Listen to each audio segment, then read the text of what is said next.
Back in the old days, a man draped in ancient clothes ruled the rumor mill. People swore he was the strongest of them all. They dubbed him the master of the sword, the lord of the blade, and to prove he'd truly peaked, he turned the question on himself. Had he really reached the absolute top of mastery? Victory felt locked in for him, then a single voice slammed the truth down. No illusion, it's real. He had won, and with that win, he climbed to the very top of the sword's world. The dragon rumbled on, savoring the shock of it. Someone even dared to kill a creature like him, and that was the ultimate compliment. Then he leaned in and asked the hero, "So, do you have any other wishes?" This man was the only one who ever managed to shock the dragon, so the last thing it wanted was to grant his wish. But the hero would not back down. Death was already closing in, and since the wish had already happened, he was finally satisfied. And what about magic? That long-forgotten gift is still out there, and he doesn't need it at all. Even if he somehow lived, he'd never chase magic, unless he got reborn, and then, right then, the dragon's true desire snapped into focus. The hero jerked awake out of nowhere, snapping his eyes open like he'd been yanked from a deep, endless sleep. Right then it hit him, this jittery dread wasn't a nightmare after all, he'd really been reborn. But now none of that matters anymore. Everything has flipped upside down. Today he turns 6, and that's the day he finally uncovers what he's capable of. Abilities, skills, and talents don't just sit there, they paint the exact picture of someone's true power. And just like that, doors cracked open to brand new possibilities. Everything felt different from the world he used to know, because now this power meant pure potential.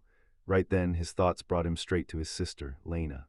He fired back a cheerful good morning, and she toasted his birthday with a make-it-big wish, yet somehow, he still felt like today didn't come with any expectations for him at all. But his sister told him to chill, and Soma had to admit it. He wasn't bursting with excitement yet, he was just way more interested than anything.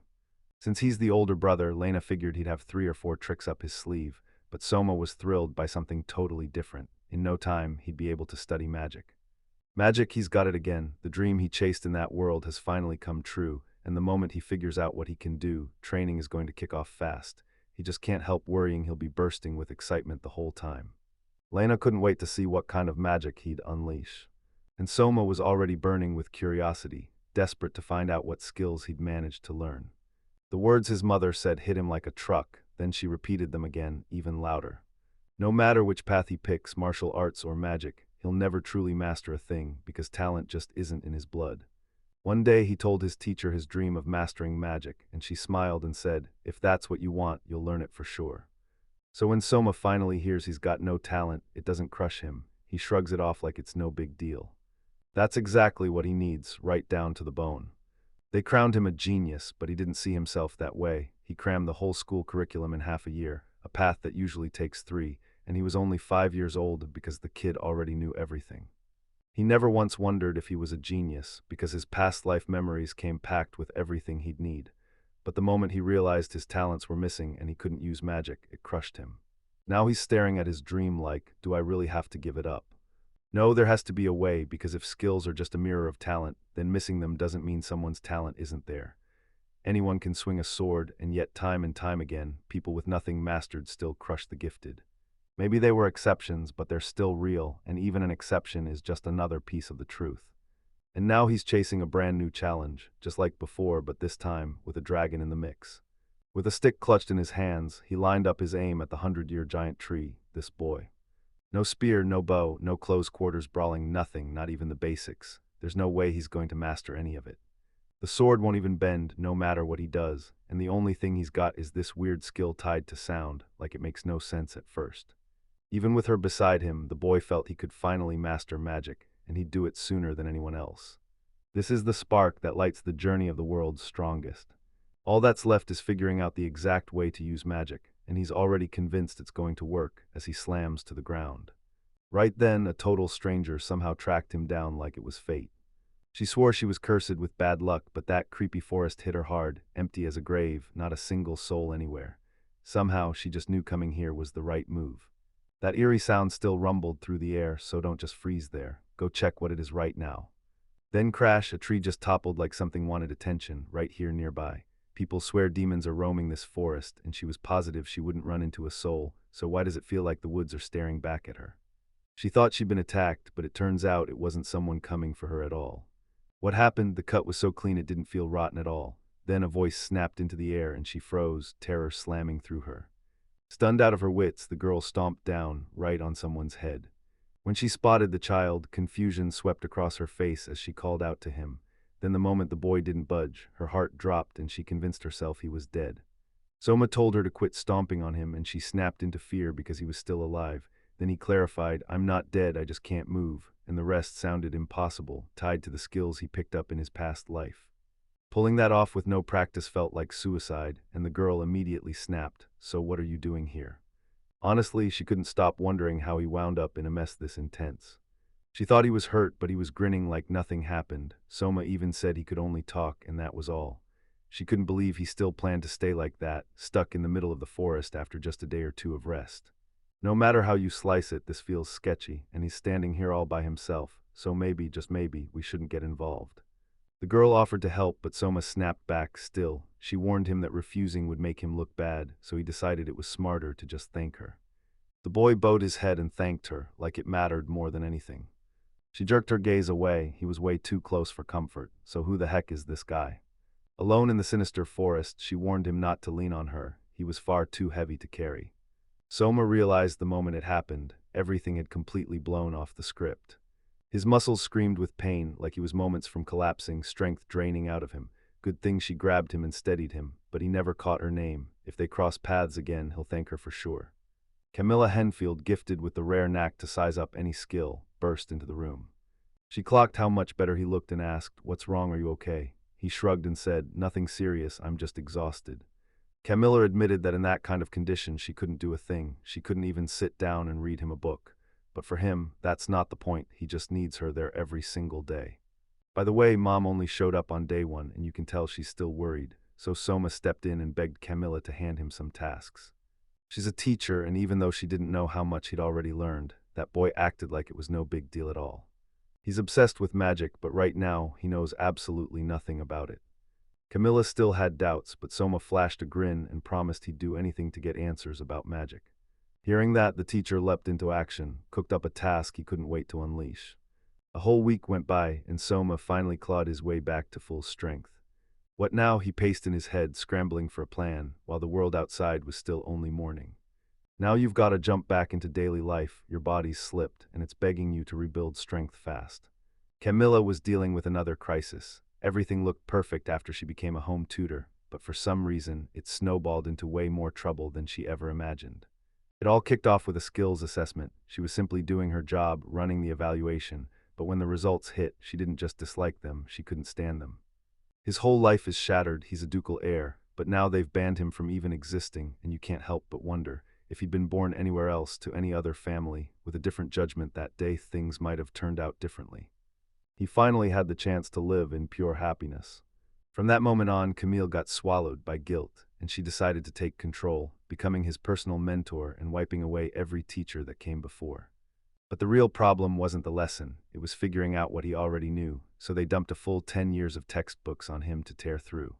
She couldn't wrap her head around it. Every other teacher seemed to hate him, and she had no clue what he'd done to deserve it. Now how was she even supposed to teach him? Then it hit her, sitting there thinking wouldn't change a thing. Camilla was just about to catch her breath when fate slammed her into Soma. The boy greeted her and burst out about the coincidence, yet even though he was right, the girl couldn't hide how stunned she was to see him there. He said, "I'm just doing my usual thing." Then it hit him, he'd been here before, until he remembered the one rule his mother made. He was never allowed back. She flat out forbade it, yet he can't even remember agreeing to obey in the first place. Camilla told herself this place didn't look that dangerous, then it hit her fast. He wasn't allowed to go out at all, so how in the world did he slip past the guards? When she asked, he answered cool as ice. Like always, he slipped away before she could grab him. Camilla figured that ever since the skills blew up in his face, the guards stopped taking him seriously and started looking past him. Honestly, staying stuck at home forever feels brutal, so she started thinking about working out, and she basically told him, "Come with me." She couldn't stop wondering what his everyday life even looked like, while Soma just shrugged at the usual sword swings like they were nothing.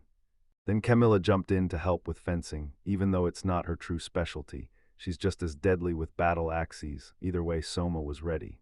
Even though blades weren't her specialty, the guy still looked seriously fit. Camilla pushed everyone to practice a bit more, because time was slipping away. It's just light sparring, she won't hurt him, not when he's still recovering. And forget his wooden sword, her axe is the real deal, so if he hesitates, she'll have the edge, he should strike first. Soma nodded and Camilla slammed out the order, start. In the next breath, she was slammed to the ground, and pure panic hit her so hard she couldn't even move. Soma realized she'd been holding back way too hard. She'd promised a light spar, but what she was doing now was nothing like that. Camilla let out an awkward laugh, then rushed to apologize, because she genuinely couldn't figure out how any of that happened. She still felt like he was barely strong, so she didn't hold back or play it safe. Even so, Soma told her, don't hold back anymore, and you could see exactly why, because crushing that gap between a master axe wielder and a total beginner isn't something you just ignore. This time, Camilla didn't hold back. She went all in with full-force fighting power, all advanced tricks and near-genius instincts. But then what happens when the guy she's up against has zero skills at all? This can't be right, this has to be a total mistake. She swore she was just going to do a quick, easy workout, nothing more. A bizarre tale unfolds that scrambles your brain every step of the way. Yeah, she gets it fully. Every part of her body, every little moment she's ever lived, all of it is yelling the exact same truth. But now she's gotta give it everything, because even if he's just a powerless kid, none of that matters anymore. Before her stands a true swordsman. Camilla caught Soma's stare, like he was daring her to strike first, and she answered it with fearless boldness. The girl made up her mind, she was done holding back, and she was about to show you every last bit of power she had. Sweet Camilla snapped into a ruthless warrior, determined to take down that boy no matter what it cost. With nerves of steel, he shrugged off her attack like it never even touched him. The air in that fight kept tightening, like one mistake would light the whole world on fire. And it looks like I was finally starting to feel the real kind of pleasure. If he can block a battle axe with just an ordinary wooden stick, what kind of unstoppable hidden power is he sitting on? So tell me, who's the idiot charging an experienced axe warrior like that? But the gap in skill is undeniable, and if that gap was that real, then the whole skills assessment got it wrong. Camilla clenched her resolve, then decided she wasn't going to quit, no matter what. Their clash was absolutely earth-shattering. They'd been locked in battle for more than 5 minutes, and she was frozen in shock, because she wasn't even close to their level, and she knew she had to strike every single time. Camilla already tore up a young girl's life once, and it left permanent scars. That's exactly why I dropped the whole job of judging people's abilities. Even after everything, Sophia still stood by her friend, ready to toss the past aside and stride into the future. But now, this is her whole life and her son. If that skill system is actually rigged, and it really wrecked his life, he's going to despise it with everything he's got. Camilla finally snapped and admitted she'd walked straight into a trap she built with her own choices. She never saw this outcome coming at all. Her body finally snapped, she crumpled onto the ground. Soma stared up at her, froze for a second, then blurted out his apology, confessing he'd moved way too boldly and now he couldn't stop feeling ashamed. That final strike was downright weird. Camilla demanded to know if he'd even tried, and Soma admitted he got completely distracted. Then it hit her, he'd shoved himself back into motion, refusing to wait for a full recovery. But Soma figured he'd finally had enough rest. Camilla caught the hint instantly, and she couldn't stall any longer. Her break is over, time to get back to business, and he knows exactly why. Being a leader means you don't just vanish, but if she's got work to do, he'll let her handle it. The girl swallowed her pride and apologized, fast and sincere. He wanted to call out Camilla for the lie she'd been feeding him the whole time, but Camilla just smirked and decided it was time to teach him respect for women, while keeping her pressure on him. Right then, Camilla stormed back and warned Soma not to step into that forest ever again, and not to show up late for lessons. Soma just smiled and told her to stop worrying. He finally understood it, he was still totally worthless. He slipped his guard, let his sword clatter to the ground, and realized he had a whole mountain of lessons still waiting ahead. But he already knows it is right there, so there's no point pretending anymore. She peeked from behind the tree and demanded, "How did you know?" Soma smirked and said, "I just felt you were there." A full week had already slammed by since they first met. He couldn't let it go. He had to thank her again because she'd saved his life back then. The girl thought he had no business thanking her, and the instant embarrassment hit, she snapped her gaze away. But Soma still bowed and thanked her anyway, because in his gut, this was the only thing he could do, and he had to do it. Then it hit him out of nowhere. He still didn't even know her name, and he just never asked. But still, I want to know, his name is Soma, though she can call him anything she wants. So if he ever has to talk to her, he better know her name, because if she's not comfortable, she gets to pick a pseudonym herself. The girl shot back, "My name's Aina," and then he just waved it off like, "Yeah, call you whatever I want."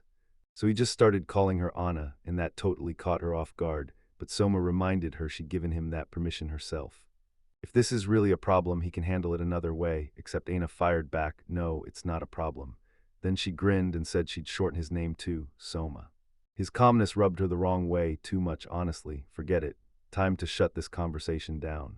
He couldn't wrap his head around why she was exploding with anger, but he kept saying, if you ever get stuck in a tough spot, reach out, because I'll always be there to help. Soma told her, last week you saved me, now I'm here to pay you back. Ina shot back that he didn't owe her a thing, she helped just because she wanted to. Soma knows that's exactly why he's determined to thank her, because he wants to, not because he has to. The girl flashed a grin that lit up the whole room. The moment he met her he knew, and he was right, that smile fits her perfectly, and Aina even made him say it all over again. Soma didn't hold back his honesty, he blurted out that she's beautiful when she smiles, and it instantly sent her cheeks into full panic. Soma just shrugged and said, you're really sweet, objectively. Aina's cheeks exploded in blush, begging him to stop, and that's when a brand new month kicked off. Right then the boy clocked something off in Camilla's vibe, and she quickly told him not to worry, everything was fine. She went to check on him, then froze in shock, because he actually read every single one of those books, and somehow he'd already done so much more than she ever expected. When they asked what happened, she snapped, nothing. So back to lessons, Camilla pushed the idea of kicking things off with something tied to their own home. And when she said that, Soma immediately got it. She meant the place's whole history, the local geography, the lot, and then she pushed the idea of kicking things off with the wicked forest. Soma clocked it right away, she was constantly on the move, so he pressed her for answers and asked why that forest is called evil. Honestly, it's simple, this forest is the boundary of the magical lands, and long ago, the wizards kicked off their invasions from right here, and yeah, it's a downright dangerous place, isn't it? They've been jawing for ages, so is he really saying it's safe here now? Just like always, the boy scanned the forest and found not a single mage in sight. Not a whisper of warning, just eerie calm and total quiet. But tell me this, why would someone build a place that beautiful out in the middle of nowhere? If we treat this place like a border zone, everything clicks. His family was clearly put on guard duty, right at the front line. Camilla realized he picked things up instantly. She barely had a second to explain how the royal families worked, and Soma already had it figured out, all just because he couldn't resist being curious. One of his old teachers once brought it up, and Soma couldn't help but feel it. This place was basically the same world he'd lived in before. Camilla leaned in and demanded to know what he knew about wizards, only for the boy to mumble back rumors, claiming they were humanity's enemies, though he wasn't even sure if that was true. It sounds like some cheesy kid's horror tale, but Camilla felt the truth crawling deeper, way more serious than that. Then Soma tossed out a wild theory. Maybe those mages weren't from around here, maybe they were foreigners or heretics. For some reason, they flipped on their own country, and when they teamed up with other exiles, they forged a new, separate state that turned into a hostile force.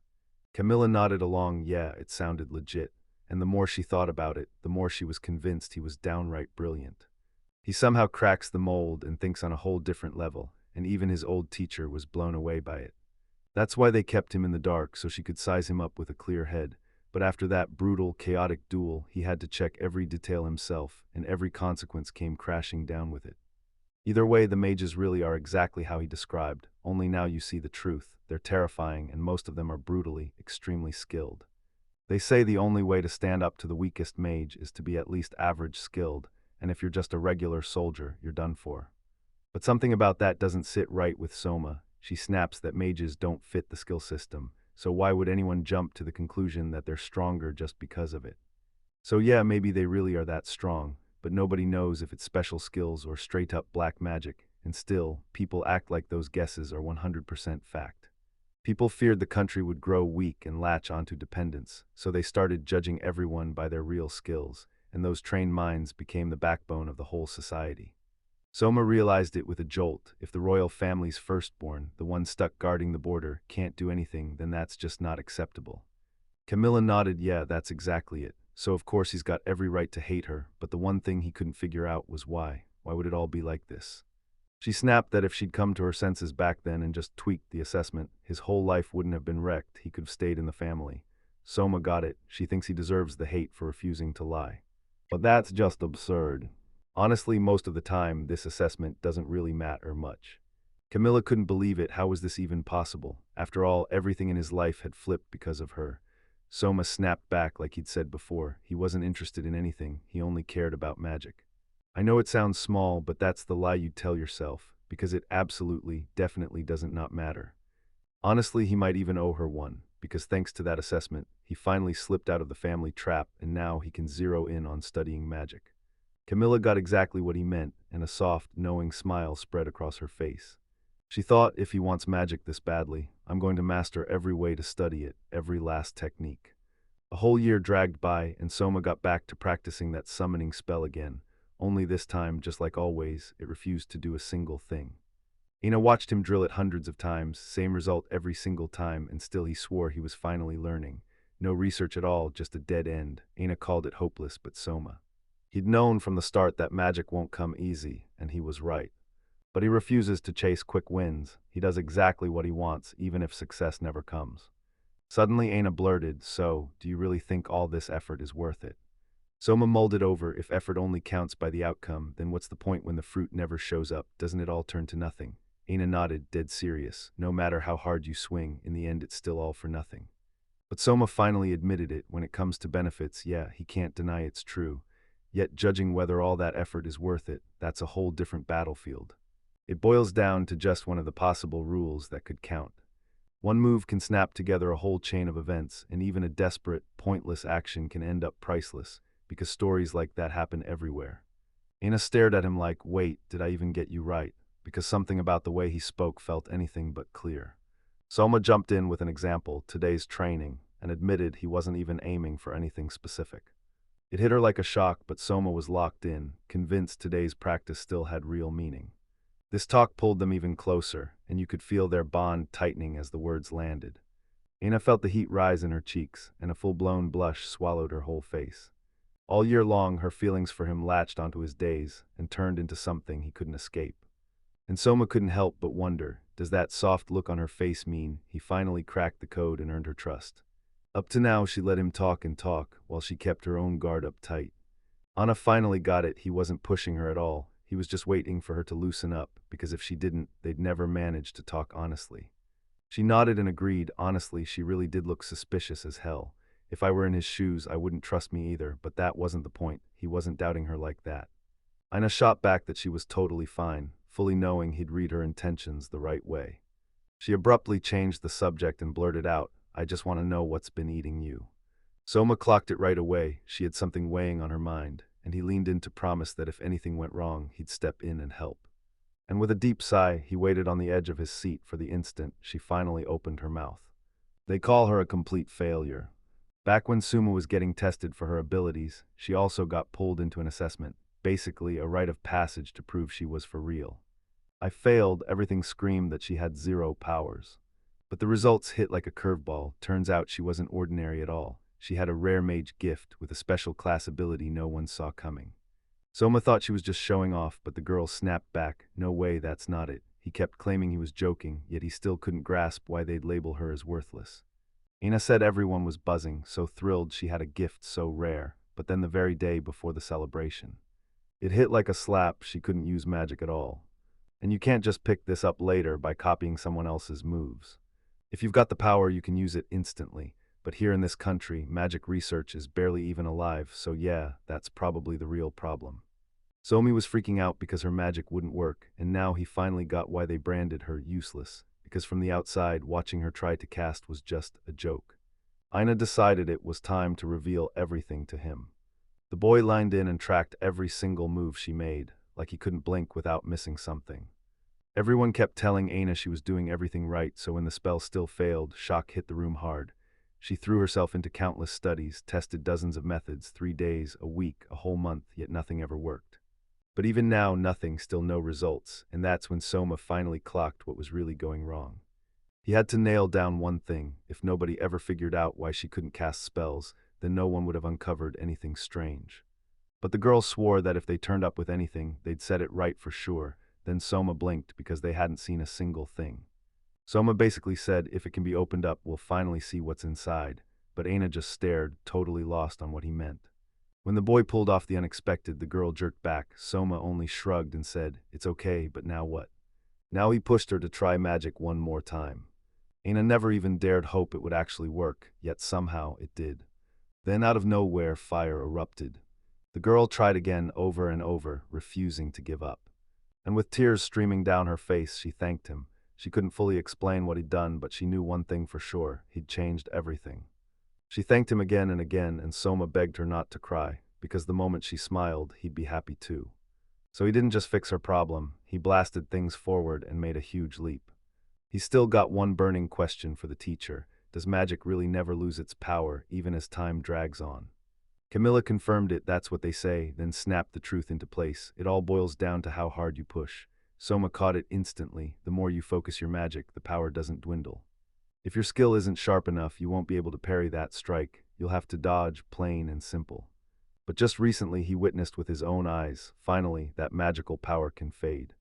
Aina is one of the top mages in her class, so if her spell fails, it's not just bad luck. Camilla tells her the truth, there are exceptions. Carriers of that special class usually toss aside the basic rules, because some things can't be explained with words. Soma sank into thought. Camilla snapped that he was at it again with some wild idea. Soma just couldn't figure out why she kept saying again. But if those special classes can pull off the impossible like she claimed, then maybe they can teach him magic. So yeah, she can teach him magic. Aina couldn't wrap her head around how he even reached that conclusion. Yeah, special classes are weird, right? But she was casting spells yesterday, so if he asks her to teach him something she doesn't even fully get herself. Truth is truth, she used magic plain and simple, and if she'd taught him even one thing, that would have been amazing. Aina figured it out too. If he's convinced she owes him from yesterday, then he's basically already decided. She snapped, rise up, fill your palm with magic and speak the words, but Soma cut her off mid-command. He demanded, so you're saying I can just charge palm magic? Aina shrugged and said, magic is magic. Then she pressed him, but if you can't focus it into your own hand, how are you supposed to use it at all? Soma finally got it. If he can't feel the magic, he'll never truly understand it. If only there were a way to sense it somehow. Aina could already feel trouble in the air. What are you planning? She demanded, and Soma answered honestly, telling her to hit him with every spell she had so he'd finally understand. He spoke with zero jokes. Every word came out dead serious. She finally got it. Trying to convince him was a waste of breath because he wouldn't hear a word. It'll be okay, it'll just sting a little. The mirror blew out a blast of fire, meant to expose the power she'd locked away, scorch the dust to nothing, and burn down every single obstacle in her path. As expected, Soma was completely lost. And here Aina suddenly looses a fire arrow, and the shock hits him like a punch. But if Soma truly cut through her charms, it would all click for him. People stared in shock because his moves left them genuinely amazed. The boy realized his usual plan had crashed and burned, and he had to take this seriously. Then Aina snapped, furious, asking if he even understood what he'd done. Soma figured he'd just shattered her spell into harmless fragments, but Aina snapped back. If he could break magic that easily, then he had to be someone special. She's guessing, sure, but Soma swears it's just like slicing straight through the air, and Aina is convinced. Cutting through the air has to be easier. Soma let out a heavy sigh. Nothing ever goes his way again, and he muttered that he had to think up something new.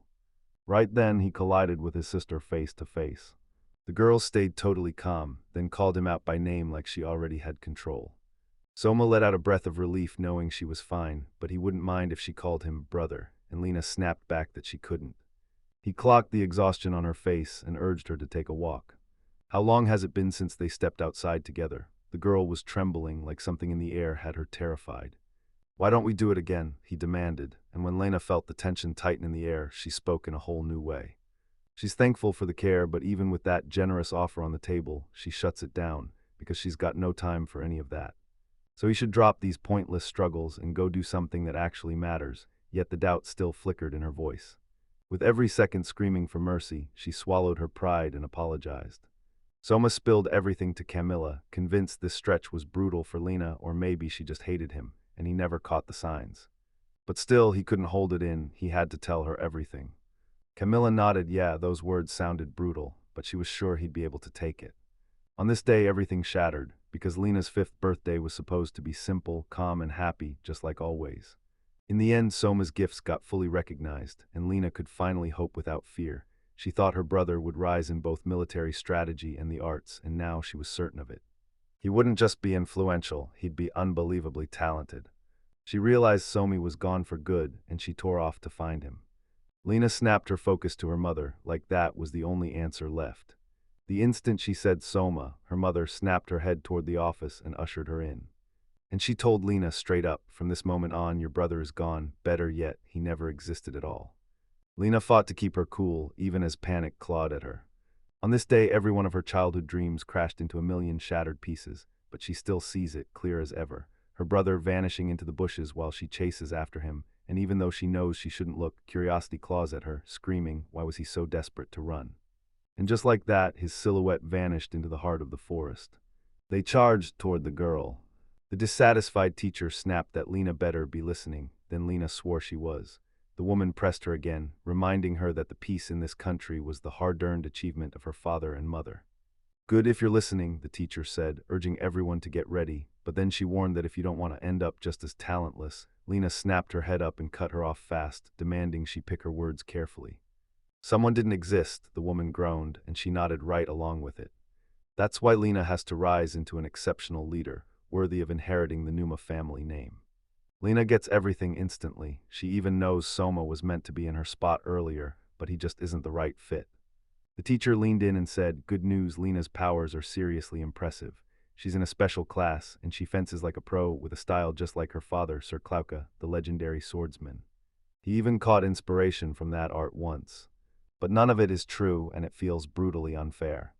Lena can't just act like nothing ever happened. As the heiress, she's stuck with one brutal rule: her brother can't be real, at least that's what her family decreed. The more ridiculous it sounded, the tougher it became to look at Soma and imagine him out in the forest as some carefree elf. She couldn't swallow what happened, even if she scrubs every memory clean and burns every last recollection. She's still stuck with it, and there's no escape in sight. Yeah, if I could truly wipe everything clean, like erase it all for real, that would be amazing. She charges after Soma, tearing through the forest after him. Everything snapped into place exactly the way she feared and hoped for at the same time. Meanwhile, Soma's mind went blank, because nothing felt better than this at this exact moment. Lena stared, stunned, at the person he was talking to. Then she realized they were debating magic, and the way things were heating up looked dangerously like he was trying to scorch the spell right there on the spot. As Lena watched it, pure irritation surged through her like fire. She leaned in, eavesdropping hard, trying to figure out who that girl even was. Then, snap, something rustled in the bushes, and it was way too loud.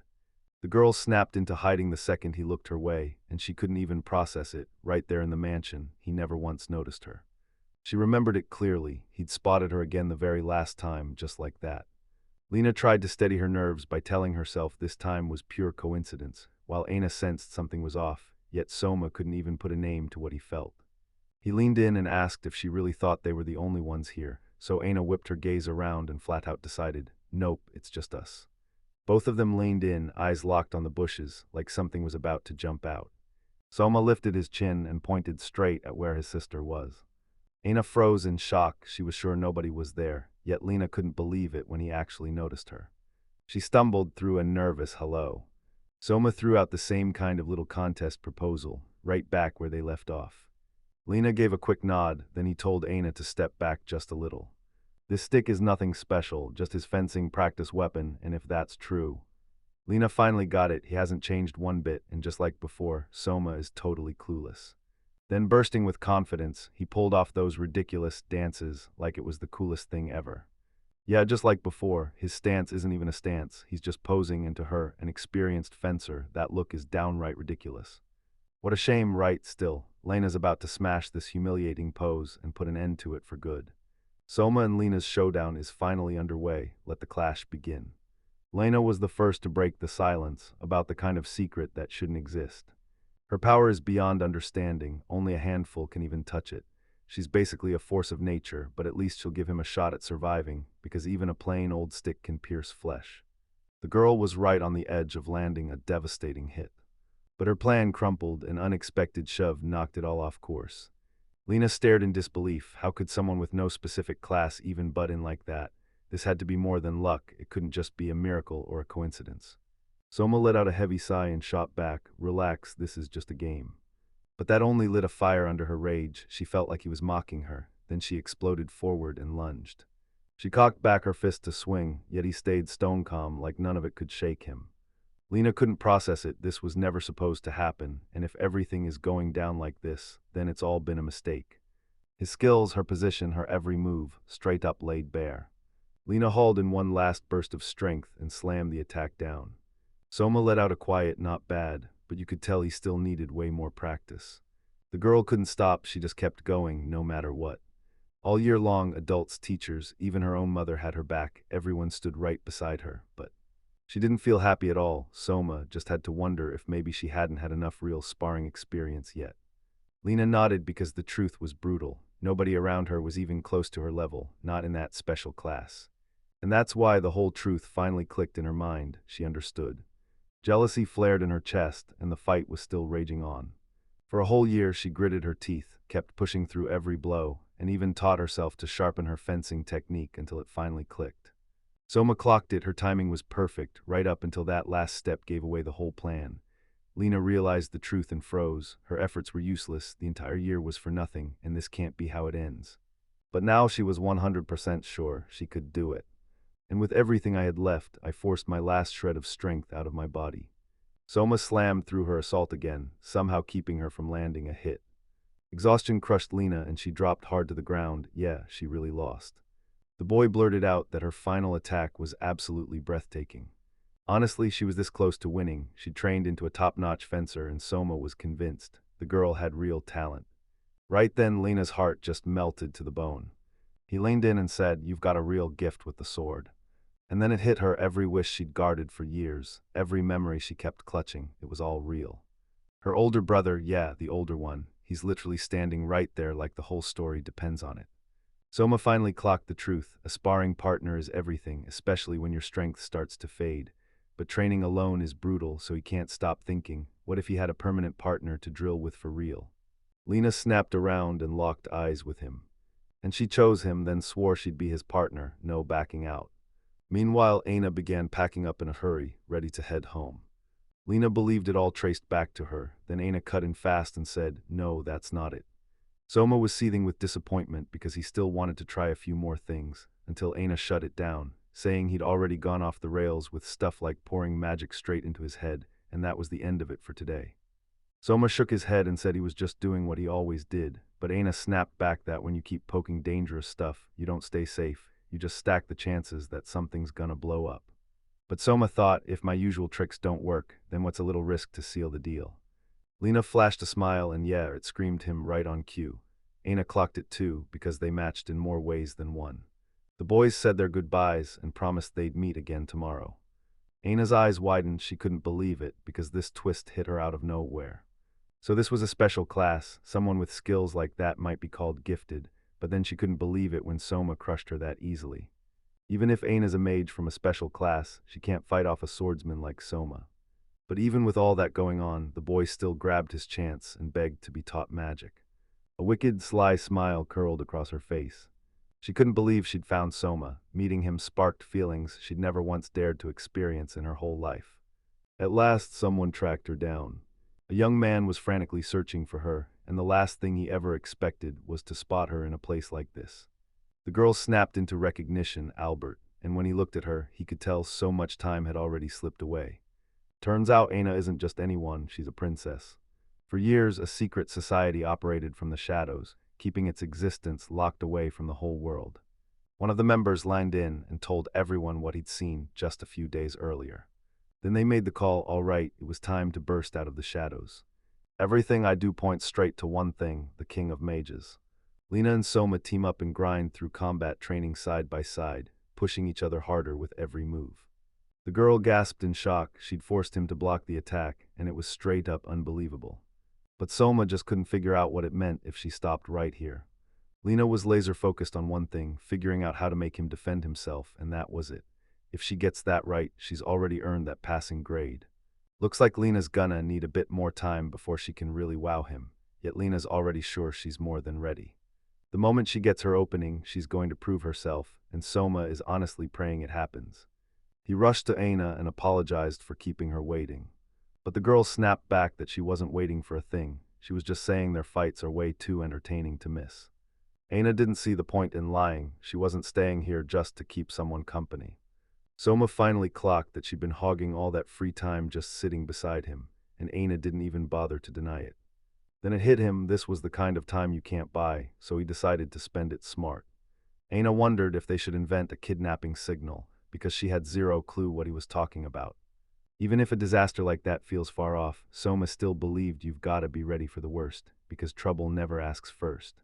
Aina blurted, "If I really vanished, would you save me?" And the guy shot back with total confidence, "Yeah, definitely." She blushed hard, then decided he was just joking with her. But Soma felt a sharp drop in his chest. If she'd been kidnapped, he would have ripped through hell to save her, no matter the cost. Aina dropped a rushed apology and spun away, and he calmly told her, "You did nothing wrong." The girl snapped out of it, cut the conversation short, and bolted out of nowhere. Lena couldn't stop herself from thinking, if they snatched me, what would my brother do? And her heart demanded the answer, he'd still come for her, right? This question hit her like a brick wall. She couldn't figure out why he stayed silent. She trained with one purpose only, to fight back when it counted. Lena snapped, "If you want to get saved, you've got to stop training." Aina finally admitted, "Yeah, from the outside it doesn't look it, but lately I've been messing everything up." They were back at it, trading stories about wizards again, and Camilla pushed the conversation forward like, "Let's continue. This might have been the missing piece, just listen close. Then Soma will finally get what humanity truly means." That boy leaned in and said the word names 5 humanoid races: humans, half-humans, forest spirits, monsters, and vampires, and every last one of them still counts as humanity. Camilla pressed him for the reason behind their name, and Soma had to admit he was clueless. At first, he figured it was just because of how they looked, but then the details didn't add up. Why were the dead souls left out? She said, "It's that simple, just check if the race has its own nation," and Soma instantly got it, like a light bulb clicking on. Souls don't count. They can't carve out their own state on their own, ghosts included. And honestly, nobody even knows yet if they're their own separate race, but Soma suspects dwarves are in the same boat. Camilla leaned in and said, "With dwarves, it's different. There are so few of them that even true purebreds aren't always treated like their own separate race." The boy snapped, "That's why she's here. She just doesn't get what I'm trying to say." Soma clocked it instantly. Camilla totally looked like a gnome, and she screamed purebred to him. She admitted she was shocked. She never thought he'd get it at all, but somehow he did. And Soma, he's still sure that if people stop and really think, anyone can figure it out. People don't realize an extinct race representative could be standing right in front of them, and even Camilla quietly glosses over the fact that dwarves take ages to grow up. They were getting distracted, so the girl jumped in and steered them back. Then she turned to Soma and asked, "So what do you think humanity really comes from?" He figured it was built on purpose, so of course wizards had to be involved, and yep, he was dead right. The wizards were the ones who officially brought this whole idea to life, even if. Before wizards ever stepped onto the scene, whenever one race clashed with another, tensions instantly ignited into brutal wars. It all exploded into a point where races could tear each other apart, right as the hobbits were teetering on the edge of extinction. That's why they cooked up wizards, one shared monster for every human to fear, like it'll magically unite us. Ridiculous, right? And it sure didn't fix a single conflict. Soma fired back, "So what's the point of this story?" And Camilla smiled, saying, "It's simple. He'll leave this country for a real journey, no doubt about it." The boy couldn't wrap his head around it. She just grinned and said, "If there's even a single place in the world where you can learn magic, you'll go there, and you'll find wizards waiting for you." Soma finally got it. She was trying to warn him not to fall for the wrong people, but until he grew up, he couldn't change a single thing. That mirror looked totally lost, like it didn't know where it was looking. She felt like a total failure, crushed under the weight of disappointing everyone. Then she bolted and ran. Albert leaned in and asked if she was really thinking about jumping back into that princess role, the King of Wizards princess at that. Albert is one of the 4 strongest wizards, divine commander, the god of death himself. They call themselves gods for their lofty titles, and the idea that someone like that would ever need her, some kind of total failure, felt absolutely unreal to Aina. Old Aina would totally agree, and she'd be glowing with happiness. But then she brought her friend up. Albert waited, tense but patient, sure he'd shown up right on time. "So what's she thinking right now, huh?" The princess bowed and apologized, no mockery at all. She just couldn't understand why anyone would stress over something so tiny. "All right, don't hold back. Time to say your answer out loud." Albert shot an apology for the delay, then, still as supreme mage, he slammed the moment home and declared the plan was finally going into action. They got it so they'd step up and become the initiators, but fate just wouldn't cooperate, because the plan had to be carried out the very same day it finally kicked off. Everyone here needs to get this. This isn't anyone's fault. This delay was the price we had to pay to make the plan actually work, because if Aina had rushed in, it would have all unfolded smoothly, right up until her haste ruined the quality. Albert swore he'd come himself to get her. Everything else, they'd have to figure out as they went. Everything falls into place just to serve the King of Mages. Meanwhile, Anna was dying of boredom. Suddenly, someone was right behind her. He snapped an order, nobody moved, and yeah, that was lead. Ina panicked and pushed for them to stop. She hated stuff like this. But didn't Lena swear she'd show up tomorrow? Yeah, and that's exactly why she came today. She wanted to surprise her brother. He's not here yet though, and honestly that's fine. Ina thought the surprise was for her, until she realized it was really for Soma. Her face lit up with shock, but then she felt the joke had crossed the line. Lena froze. Wait, why did she suddenly think this was a joke? What's so unsettling about pointing a sword at someone you've known your whole life? That mirror is completely defenseless. She couldn't even wrap her head around it until Lena snapped the truth. Without her, Aina would have been dead a long time ago, so here, you'd better stay on guard at all times. Aina's eyes widened. Could it be true? Lena wasn't here to kill her after all. Of course, Lena sometimes feels pushed out when Aina hangs with her brother, but this time it goes way too far. She's not just hurt, she's furious, and Aina snaps, and what now? Now Lena grinned, and the smile hit like a trap. It was a joke or no, a warning written in disguise. Aina's a mage, and she's stepping into a place that could bite back any second, so she needs to stay on guard at all times, because she and her brother didn't even stop to think about safety. Soma will somehow find a way, but Aina won't, not this time. Lena's been itching to tell her that for ages. Good thing she's got her all to herself today. Aina begged, don't scare me like that again. Lena is complicated, but without that edge of fear, her words wouldn't hit half as hard, and Aina finally understood why Lena was right. Still, Lena begged everyone to be careful, because if anyone ever caught her. But before the girl could finish her sentence, something unseen slammed into her and shoved her aside with brutal force. Aina spotted Albert, and pure horror ripped through her. With a chilling voice, he said goodbye, and then slammed the air with raw power. He grabbed Lena with rough force. She tried to make him see the truth, that he'd misunderstood everything. She didn't want to hurt Aini, so why would anyone risk trying to save her? Albert shot back, if I'd stepped in sooner, she'd have sunk into even deeper despair, and even I would have been ashamed of myself. But now it's pointless. Everything he did good, or thought he did, isn't even his credit to claim. The King of Mages is calling the shots, and the princess has no clue what's happening to him. Albert leaned in and reassured them, don't freak out, she could still help us, and I'm not going to kill her. He says right now the King of Mages is waiting for the princess, and she has to go with him. But Aina answered right away, she refused to go. Albert decided she didn't give a damn what happened to Lena. The princess stared in confusion. Why was he pushing himself that far? He was right on the edge of telling her right then. The girl snapped that her father would never forgive this. Then Albert shot back that everything happens exactly as the King of Mages wills it, and Aina didn't buy any of it. He let out a heavy sigh. Yeah, it had to happen. He was going to force her, just like they'd planned from the start. All right, it's time to head back, and yeah, there are still a couple of little pleasantries waiting first, because the king is gonna love it. Meanwhile, Lena's mom finally pieced it together. Every week for a month, Lena vanished from just one class, but somehow always showed up for the rest, and for a while it didn't even look suspicious.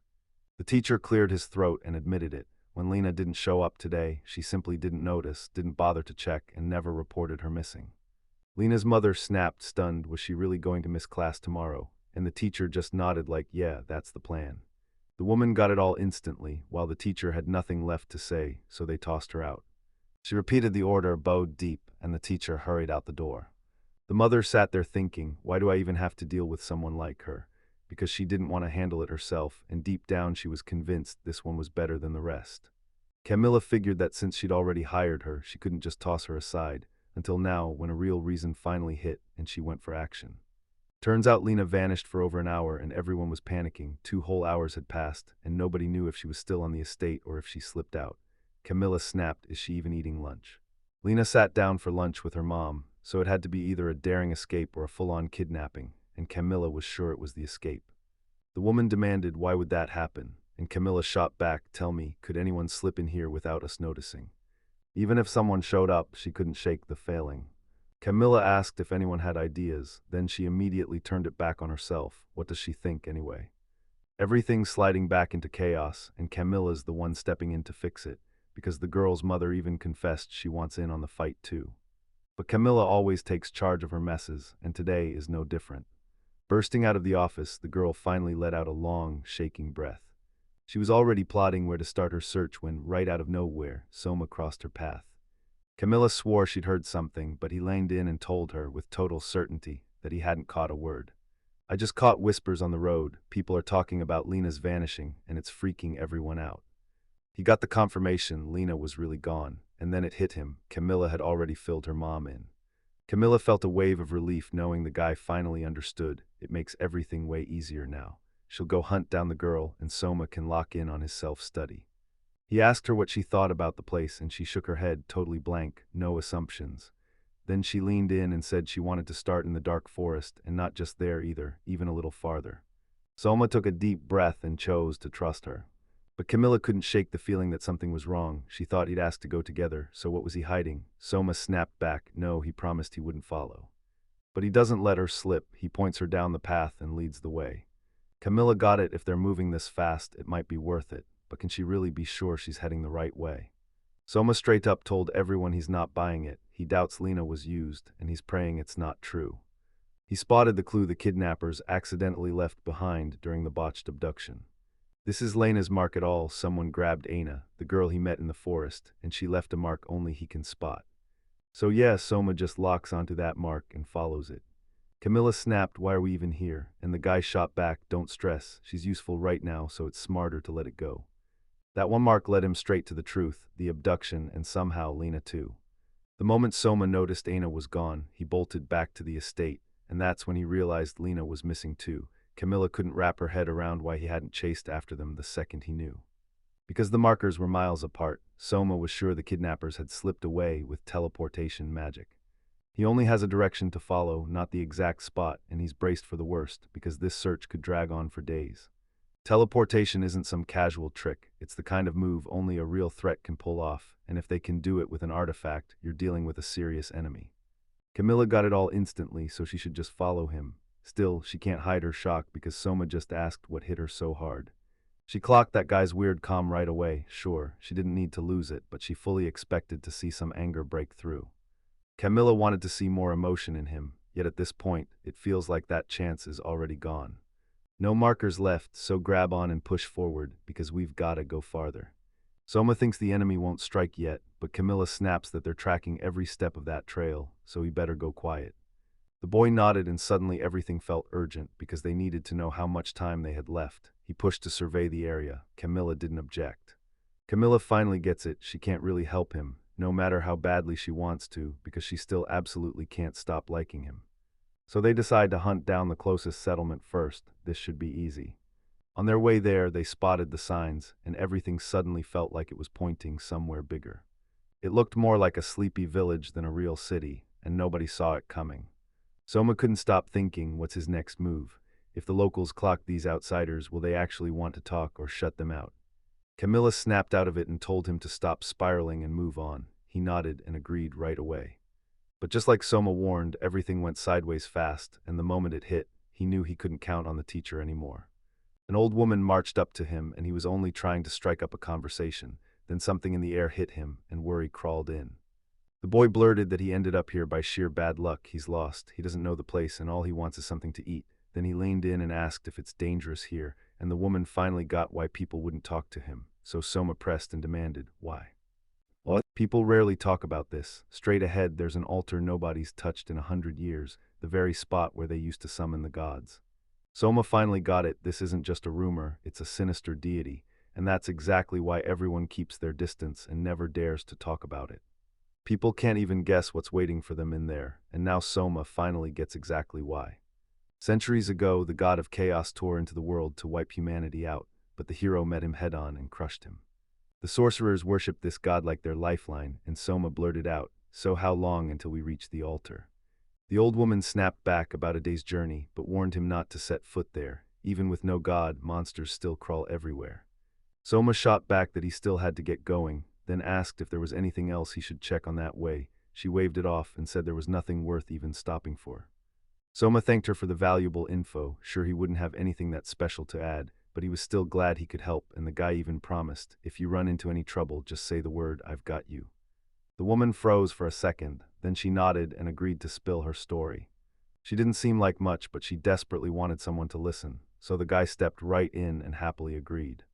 Yeah, this is a tale about a foolish old man, and it all went down about a year ago. Then bam, they ran into a little girl, and right away they knew it. She didn't belong in that tiny settlement. They figured she'd bolted from some bad trouble, and yeah, walking away would have been smarter, but they just couldn't. So in the end, they hauled her in and took her in for good. At first, everyone figured it would be simple, just feed them, let them catch their breath, and then walk away for good. Even after she rested, she stayed deathly pale, because the old woman knew it wasn't a body problem at all, it was her soul, and trying to fix it would be the same as condemning her. They couldn't do a thing, everyone knew something terrible had gone down, but nobody even dared to ask, and that's when Soma finally started to put two and two together about who it was. Then boom, she flashed a grin and told him she'd finally made a friend. After that, her smiles started popping up nonstop, nothing extravagant changed, but that simple happiness spread like warm light and melted right into their hearts. They'd never had kids of their own, yet now they doted on her like she was their granddaughter, though you could still catch a flicker of confusion in her eyes now and then. The sums started slipping away more and more, but it still popped in here and there, yet lately she's been laughing, and it's real, full-on sincere. Soma pressed again, didn't she laugh before, and she nodded, yes, but never like this. This isn't a smile from the heart. They couldn't undo a thing, but one truth lit up their hearts, someone had rescued her, and pure joy surged through them. They had their suspicions about who she really was, but they clammed up and told nobody, because even in that far-off village, rumors raced faster than wildfire, yet none of it mattered because they finally chose to spill everything. Soma couldn't figure out what she was saying, so he marched over to that guy and said, "She's fine." She never came back. The old woman was convinced it was her fault, maybe the girl had just slipped home, and it was honestly heartbreaking that she never even bothered to say goodbye. But at the end of the day, they came from worlds that didn't even touch, and that was the undeniable truth. With a warm nod to the boy, the grandmother leaned in and demanded, "One more thing." She pleaded with them to tell that girl, "We're sorry." But Soma had no choice, he refused, and the woman got it instantly. It was just a natural reflex, even if it was a selfish request. He swore he'd bring Ina back, then she'd tell him everything herself, and they'd have plenty more to talk about too, because he's convinced Ina feels the exact same way. Soma clenched his resolve, he was going back and he was coming for her. Meanwhile, Ina snapped back to her senses, and realized she'd been dropped somewhere she never, ever saw coming. It was a prison, yeah, but it didn't feel real, like something about it was unnaturally wrong. Lena, already awake, shot out first and greeted everyone with a bright, "Good morning." But this wasn't the moment for hellos. Lena's alive, thank goodness, and that's all that matters, yet she just shrugged like, if this is okay, then yeah, it's okay. She had zero clue why they were trapped like this. Did Aina spill something she wasn't supposed to? The princess remembered Albert's words, "It's the Demon King's will." She told herself this has to be a lie. But if it is Albert really doing this on his own? Or is the order coming from her father, just twisted, warped in the telling? Lena caught it instantly. Her friend was lost in deep, spiraling thoughts. Aina decided to quickly spill everything she knows. Lena's eyes went wide. Aina is the Demon King's daughter. That explains everything, so why the heck is Aina locked in a cage, and why is Lena standing right there with her? Even Aina couldn't make sense of it. Were they about to sacrifice her, or toss her in like an extra? Right then, someone who'd been secretly listening stepped in and offered help. Albert finally opened his mouth to reveal why they were trapped, though somehow it already felt painfully obvious. Both of them were marked for sacrifice, and Aina refused to buy it. Her father would never let that happen. Albert let out a heavy sigh, muttering, "Talk about bad luck." She completely misunderstood everything. The princess thought the truth was crystal clear, until Albert snapped back that it was plain stupid to call this degenerate a real king of demons. They've never once acknowledged him, and there's only one real demon who deserves the crown of king. Even at the very top, some fools still bow to the imposter, but the moment the real lord rises, they'll all snap awake and realize they were played. How many times do they need to say it? Only one demon can wear that title, and he's been dead for ages, so why would Aina have any idea how they're planning to bring him back? Albert answered cool as ice, "Yes, that's exactly what they're doing. The ritual's already set, the return is right around the corner," and Aina was left completely stunned. The day the dead came roaring back to life. Sounds possible in theory, but in the real world, the odds are basically zero. She got it instantly. To do this, sacrifices are required, and not the easy kind. In their hands, two gifted kids blaze with promise. They're not backing down, these sacrifices are fueling the next step, and with them, they're going to forge a brand new demon lord. They're gonna hurl the imposter and his crew straight into hell, because the moment for revenge is finally here, and blood plus rebellion is what they'll answer with after the world labeled them monsters and threw them out. The mirror was trembling like something inside it was furious, and how dare he even do that? The princess clenched her teeth. She finally got the whole picture. while Albert praised her for being sharp enough to see it. Sure, they wouldn't make it through the revenge, but this was their first deadly step toward it. Lena drew her weapon without a sound. She didn't care about rituals or kings. She wasn't even meant to be here. Then she crashed into the fight. But her strike didn't stand a chance. Did she really think she'd catch Albert off guard? Albert was one of the strongest generals alive, and he didn't march here for nothing. Lena was betting everything, risking her life in the blink of an eye. But just one victim is all we need. This plan won't be shaken. Aina couldn't sit back anymore. She lunged right into the battle. Albert stared in disbelief, so the princess was using magic again, but how in the world was she doing it? He sealed her himself and she broke it by pure accident. Before he dies, he's determined to finally tell her the truth. Because of his seal, she couldn't cast a single spell with real precision, and not one demon even clocked it. Aina didn't get it, then Albert only smiled, like he was sending her down a slow spiral of despair, one breath at a time. Back then he picked her as his victim, only to get blindsided by how hard it would hit him. When she finally escaped, it unleashed a whole chain of problems he couldn't control. But somehow it all lands exactly how they planned, and for that he looks at her and says thanks. Rage bubbled up in the princess like fire, and before long she couldn't stand Albert a single bit. She hated him with her whole heart. Her magic won't hurt him, but it's deafening, so he tells her to stop and lays down. He never chased beetles, but if the princess is involved, this is gonna get wild. He braced for tears and begging, but instead he saw steel. In just 2 years she'd transformed, and now his curiosity burned even hotter. Ina clenched her teeth and pushed through agony that felt unbearable, because Albert had just been calling her a pathetic cell princess, and now he was forced to rethink everything. Does she even realize how absurd and crazy and somehow hilarious it is that everything's marching toward the same end? She's trapped like a caged animal, and the moment she becomes a problem, they'll choke her out. And it's not only Albert thinking it. After all, the escape changed nothing. She doesn't get what he's saying, but it's fine, because he'll spell it out now and make himself sweat for it. Who do you think tipped him off about her hiding spot? Attention, always attention. She's been betrayed, and he's not going to tell her by who. Let her twist in misery. She's hanging on, but not for long. What a shame she won't survive like this until the ceremony, so for now, someone has to keep her alive. Albert stared at her baffled. If she was burning in that much pain, why didn't she just beg him for mercy? If she surrendered, he'd stitch up her wounds, and yeah, she'd die either way, but at least he could end the suffering first. The princess stays stone-cold silent. She doesn't even beg for mercy. It's like she's betting someone will come for her, but she understands the truth. Miracles like that don't exist. Ina nodded. She'd never dared dream of a miracle like this. But Albert, he set his sights on making her cry out in despair. At least let him get one last bit of entertainment, right before a mournful cry tears the air and then someone else steps in, already done with this torment. He growls, if you want screams, then scream yourself. Soma burst into the room like a bright ray of hope, cutting straight through the darkness of despair. He swallowed his pride and apologized. Lena's condition had spiraled, so he rushed to help her first. He was running late, but he didn't break his promise. He barreled in to rescue Aina. Right before he left, he offered to heal her and asked, can you heal yourself with magic? The princess shook her head, no. So it's either this or nothing. Aina pushes forward and tells him, don't worry, just save Lena. Soma doesn't get what she's really saying. But she has to freeze. If she moves, he'll lose his chance. Soma told him he'd use the Goodwill sword technique, one that heals by draining the master's own life force, and he pulled it off twice in a row, which is insanely hard. But yeah, those are small potatoes. He just demanded updates the moment something goes wrong, because as far as he's concerned, the body should already be fine. The girl couldn't even breathe. Every single wound and scratch was gone, like it never happened, and suddenly she knew it all worked out. Rage flared in her. She demanded Lena be healed, not herself, and the wound was so deep it terrified her. Soma cut in fast, reminding her he'd already taken care of it. Then Aina finally steadied her breathing, but Soma's doubts wouldn't quit. She just had to ask, why? But even though he swore he'd save her, duty dragged him to a halt, and he swallowed his pride as he begged forgiveness for his weakness. The princess didn't even bat an eye. If Lena was in danger, she'd be rescued first, no questions. And honestly, Soma already went and saved her, so that settled it. She demanded they leave right now. She couldn't stand staying here another second. Soma agreed, but the timing just wouldn't allow it. He braced for the worst and refused to leave anything to chance.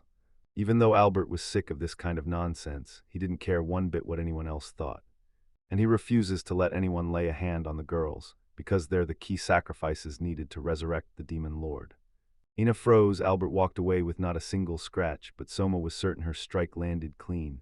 Albert just smirked and said he had time to recover, because those sacrifices matter too much for their master. Soma caught every detail. Albert's moves screamed that he was nothing at all, and if he'd just stayed there on the ground, Soma might have even felt sorry for him. When Albert heard the word mercy, he erupted into loud laughter like it was the funniest joke in the world. He told that pathetic thing to stop digging its own grave. That's why he can't stand kids. They're bold to the point of insanity, and they don't even know their limits, but does Soma even get what he stumbled into? Doesn't matter, because in the end, he's still going to die. But Albert's stomach dropped, his spell fizzled out even though Soma stood right there in front of him, so how on earth could one of the most precise spells get shattered that easily? Soma still remembered Albert's Know Your Place lecture, but the shock was, Soma already knew it better than anyone, so what was Albert even talking about? The real problem. Albert couldn't tell the difference between them if his life depended on it. Maybe Albert can help him feel it after all, but honestly, it doesn't even matter anymore. Soma already said it. The boy called him a scoundrel then, after he miraculously dodged that spell. He started acting like he was somebody, but it was Albert all along, drowning in self-admiration. Soma tightened his grip and braced himself for the fight. Camilla wandered for what felt like forever, but not a single soul crossed her path, so did everyone else already die off. The people she spotted looked shady, like they were sneaking around for a reason, and if she could, she'd make sure they wouldn't mess with anyone ever again. So now the real question hit, where should she strike next? Maybe just one more place. They tried to jump her from behind, but she snapped, "What a fool," and shut them down. With a killer intent that strong, he'll never win her over. She shut him down immediately, and straight after, he spat curses at the Princess of Black Steel. Camilla finally got it, this was the end for real. She knew she shouldn't have tried that distraction because it failed hard.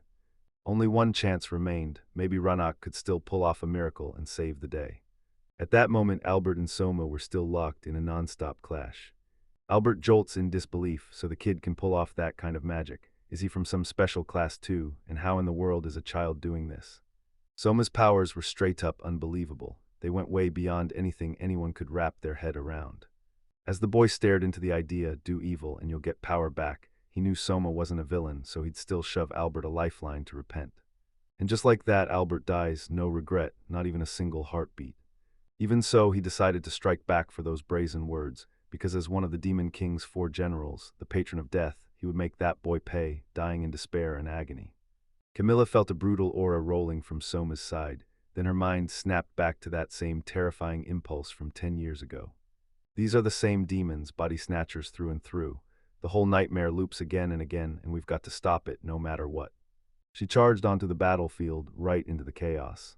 And now the fight hits its absolute peak, everything's on the line. Soma fought the demon with zero fear pounding in his chest. Everything felt unreal, like the whole world slipped into a dream and he couldn't wake up.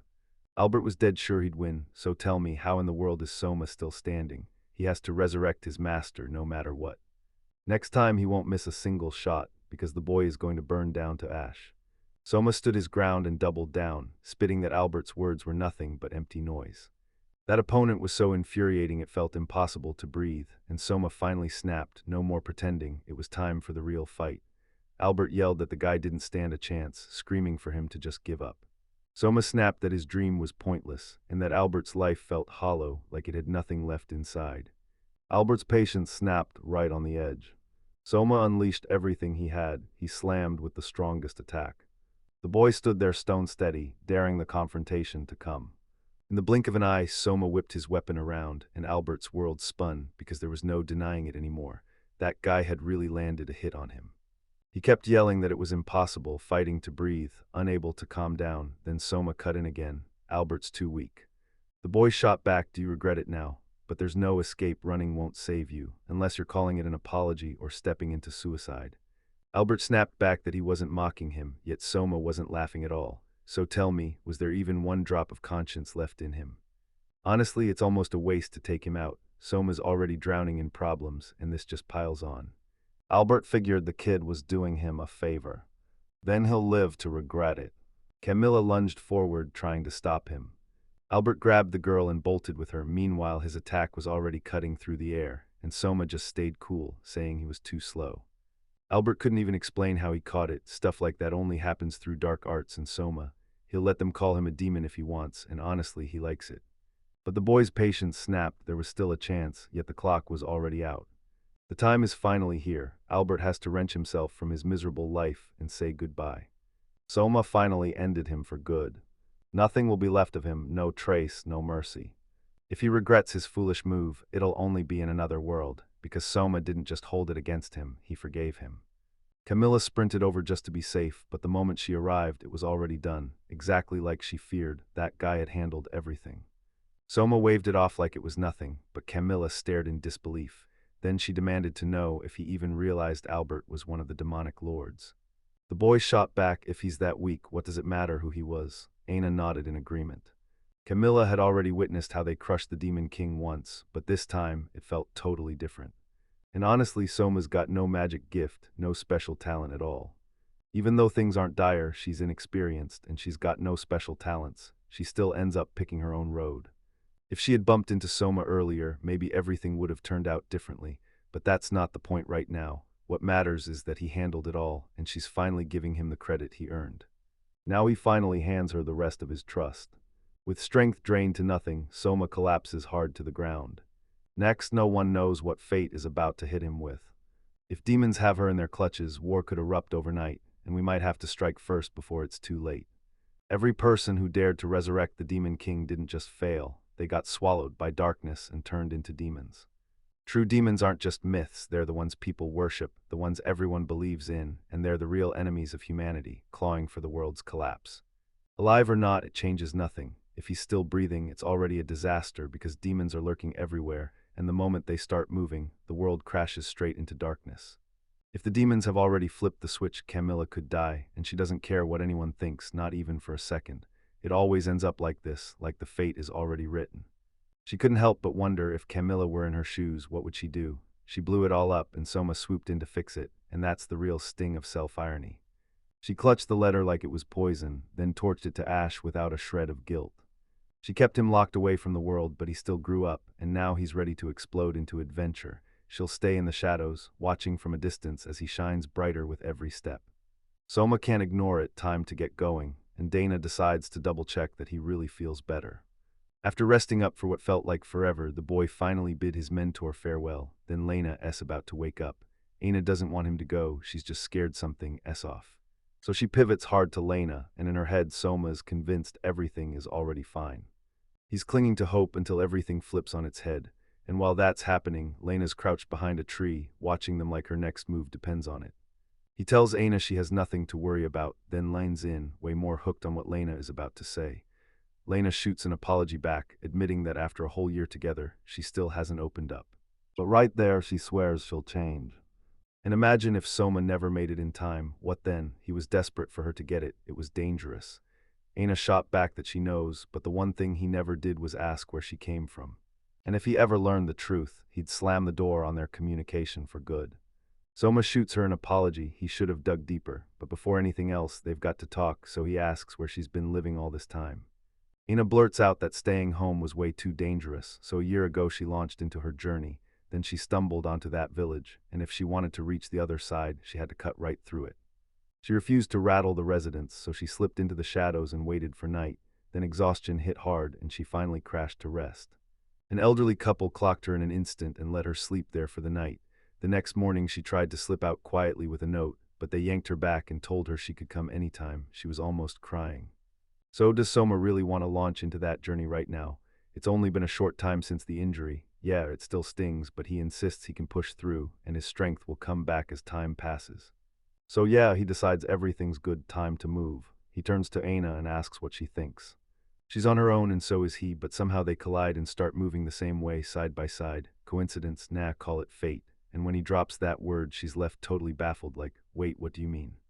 Soma shoots it straight, she wants them to travel together, so what? It's disgusting to her, because honestly, two heads are way better than one. Aina got it, he was right, plain and simple. But if he tags along with her, she'll just slow everything down, because thanks to her, trouble is guaranteed. So Soma locked in his decision, we go together. He's decided on this, and she'll never be a burden to anyone, because he won't walk away. Come what may, he'll stand in front of danger and protect her. Soma muttered, God's in heaven and the world doesn't mean a thing. Aina stared at him, completely lost. He said he was just talking as thoughts came to him. Then he grinned and told us he can't wait for the wild, fun journey ahead. The girls shoved a drink her way, but Sheila shook her head. She's got too much left to do. The flames swallowed the whole village in one breath, and the boy who was still standing there. He never asked for this nightmare. I just wanted to hit them back just enough to make them feel it. And that's his revenge, all of it finished. A cloaked figure hunched just a bit too far, but hey, it's nothing, just a tiny trifle. All right, here's the real deal. This is the main point. He grabbed the boy's help with a grateful thank you, and even though he has no clue when he'll leave, he's already ready. When the time hits, he'll pray to his god for the strength to face it. Aina felt utterly drained. Somi's sixth sense screamed that something was off in this passage, so if he says it, Lena will follow him. Irritated to the bone, Aina snapped again that they had zero time for any detour. Soma caught the same vibes, but he never promised he'd go along with it. Lena rallied behind him, and Aina snapped, commanding him to shut his mouth. She told them straight up, if we don't hit the next territory today, we're dead. Soma felt the path was way too shady, though Aina thought that was the whole point, that the lack of trouble meant the timing was perfect, and Soma shot back, cold and sure, only weak spirits fall for that. What? Aina leaned in and asked Lena, isn't it better we kept it from him? The new moon is about to start. Sister decided to hold her tongue for now. If things got ugly, she'd speak up then. Lena closed in on Soma, and he instantly looked like he'd caught on. Aina gets sad when she sleeps alone, right? He said, and Lena's face lit up with pure outrage because she'd never said anything like that. Soma leaned in and asked, so you're not even the tiniest bit sad? Aina hesitated, then said, no, not at all. He found it weird that she suddenly froze, but Lena quickly shrugged it off. She just tripped over her own words. And just like that, back on the road, still bickering, still fighting. Radial Kingdom, Baron Avon's lands in the city of Yester, right up north, where the border with Numa cuts through the infamous wasteland, the one place monsters call home. At the local Adventurers Guild branch, another weirdly cheerful day was already unfolding. Doris Hensel, the employee, couldn't help but think, why is it this happy here? That little moment snagged Sheila's attention, and she shot back right away, thinking out loud. Even in a place that feels alive, it sometimes pulls memories back that have already lost their meaning long ago. Sure, she'd love to burn her free time like everyone else, eating and drinking, but she isn't that careless, especially at work. Sheila chose to drop it and move on, but Doris wouldn't budge, because the contract spelled it out crystal clear, and she still remembered how she'd gotten the short end of the stick. She just couldn't wrap her head around it. How could anyone even love anything when they're trapped in a place this far behind? But honestly, watching them isn't that bad. Maybe this is exactly how she'll stumble into old age. Doris begged everyone to look away, and when she finally got here she was over the moon, until reality hit, and it was anything but sweet. The guild office doors flung open as visitors burst in. Everyone froze the moment they laid eyes on that colossal monster. The girls didn't hesitate, they snatched up their weapons at once. The man who brought the monster understood that first impressions hit like a punch, so he decided to blow it out of the water with something truly grand. His companions knew something was off the moment they saw it, and that wild boar had Sheila and Doris scrambling, totally flustered. Lena realized she couldn't trick her brother this time, and the shock landed way too easily here. Aina was certain, but Soma didn't even flinch, and he flat out confirmed it. The guild members stared, totally lost about who these kids even were and what was going on, but the boy just swallowed his panic, apologized for the mess, and said he wanted to ask something. So can he sign up as a volunteer? Silence swallowed the room. Soma braced for cheers after that killer entrance, so what the heck went wrong? Sheila clocked it instantly. This whole disaster started the moment it began, and now there was no way she could shake him off. Toru only let out a tired sigh. When the stakes jump that far above normal, you can't possibly keep up.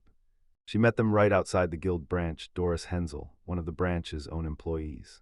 It was time to get to work, Doris thought, no hesitation, just action. She threw them a grateful smile and said thanks for the warm welcome. Those field workers were right there, ready to help. But she demanded no pointless ceremony. Something happened, and now she's right here. Either she becomes the face of the guild, or she shuts down completely. Either way, she was only appointed today. Ina realized she was carrying herself like a pro, even though she was brand new. Then Doris snapped. Self-absorbed adventurers don't last long, and instantly shrugged. Just kidding. I can't even believe it. She's way too calm for what's about to happen. Doris snapped, enough talk. Let's get down to registration, okay? 3 kids, and yet the maturity level is unreal. Honestly, they're more grown-up than some adults in the boy. He stands out like he's in a league of his own. Those who think fast grow even faster, and they just somehow brought down that rampaging boar, the kind that only a team of battle-hardened fighters can beat. So Doris has to make sure they're truly worthy of the title adventurers. They're chasing adventure, and they need cash to pay for travel, plain and simple. Soma even tried selling monster parts, but nobody would bite. She snapped that there was nothing they could do. If the stores even took the goods, there was nowhere left to dump them, and Soma started to realize it. They weren't just selling to them, they didn't trust them at all. Doris confirmed it. Yeah, that's the whole point. When they need something, they send for it themselves, and Lena got it instantly. If some unwanted creep shows up with the materials, the guild will shut the whole thing down and refuse them. And the girl snapped, the guild is for adventurers, brutal business. One wrong move in your life, over, so don't go looking for extra trouble. That's the harsh truth. So that's why Doris has to put them to the test. She urged Somi to take the test, and the boy shot back, saying they should do it together. Doris laid it out plain: if one person flinches and quits, everyone goes down with them, and if one refuses, everyone refuses too. Easy, right? Ina felt the weight of it hit like a giant boulder, yet he stayed weirdly calm. Lena's eyes narrowed with certainty. He's got this, no question. Doris told him, listen up, this contest is with me, and they'll judge your level based on how you do. He got it instantly. It wasn't a real fight, it was training. But honestly, the outcome didn't matter much. Lena leaned in and asked Doris if she would mind. Doris couldn't believe it. She wanted to battle him herself, yet it was Lena who grabbed the role of the examiner. And there she is, the rival girl, katana already drawn and poised to strike. The guild exam is officially underway. Soma was the first to throw himself into the fight. Lena parried the strike like she'd seen it coming. Her cloak snagged at her every move, but that's exactly why it was made. Then she launched forward and struck. Soma stood his ground with unshakable confidence.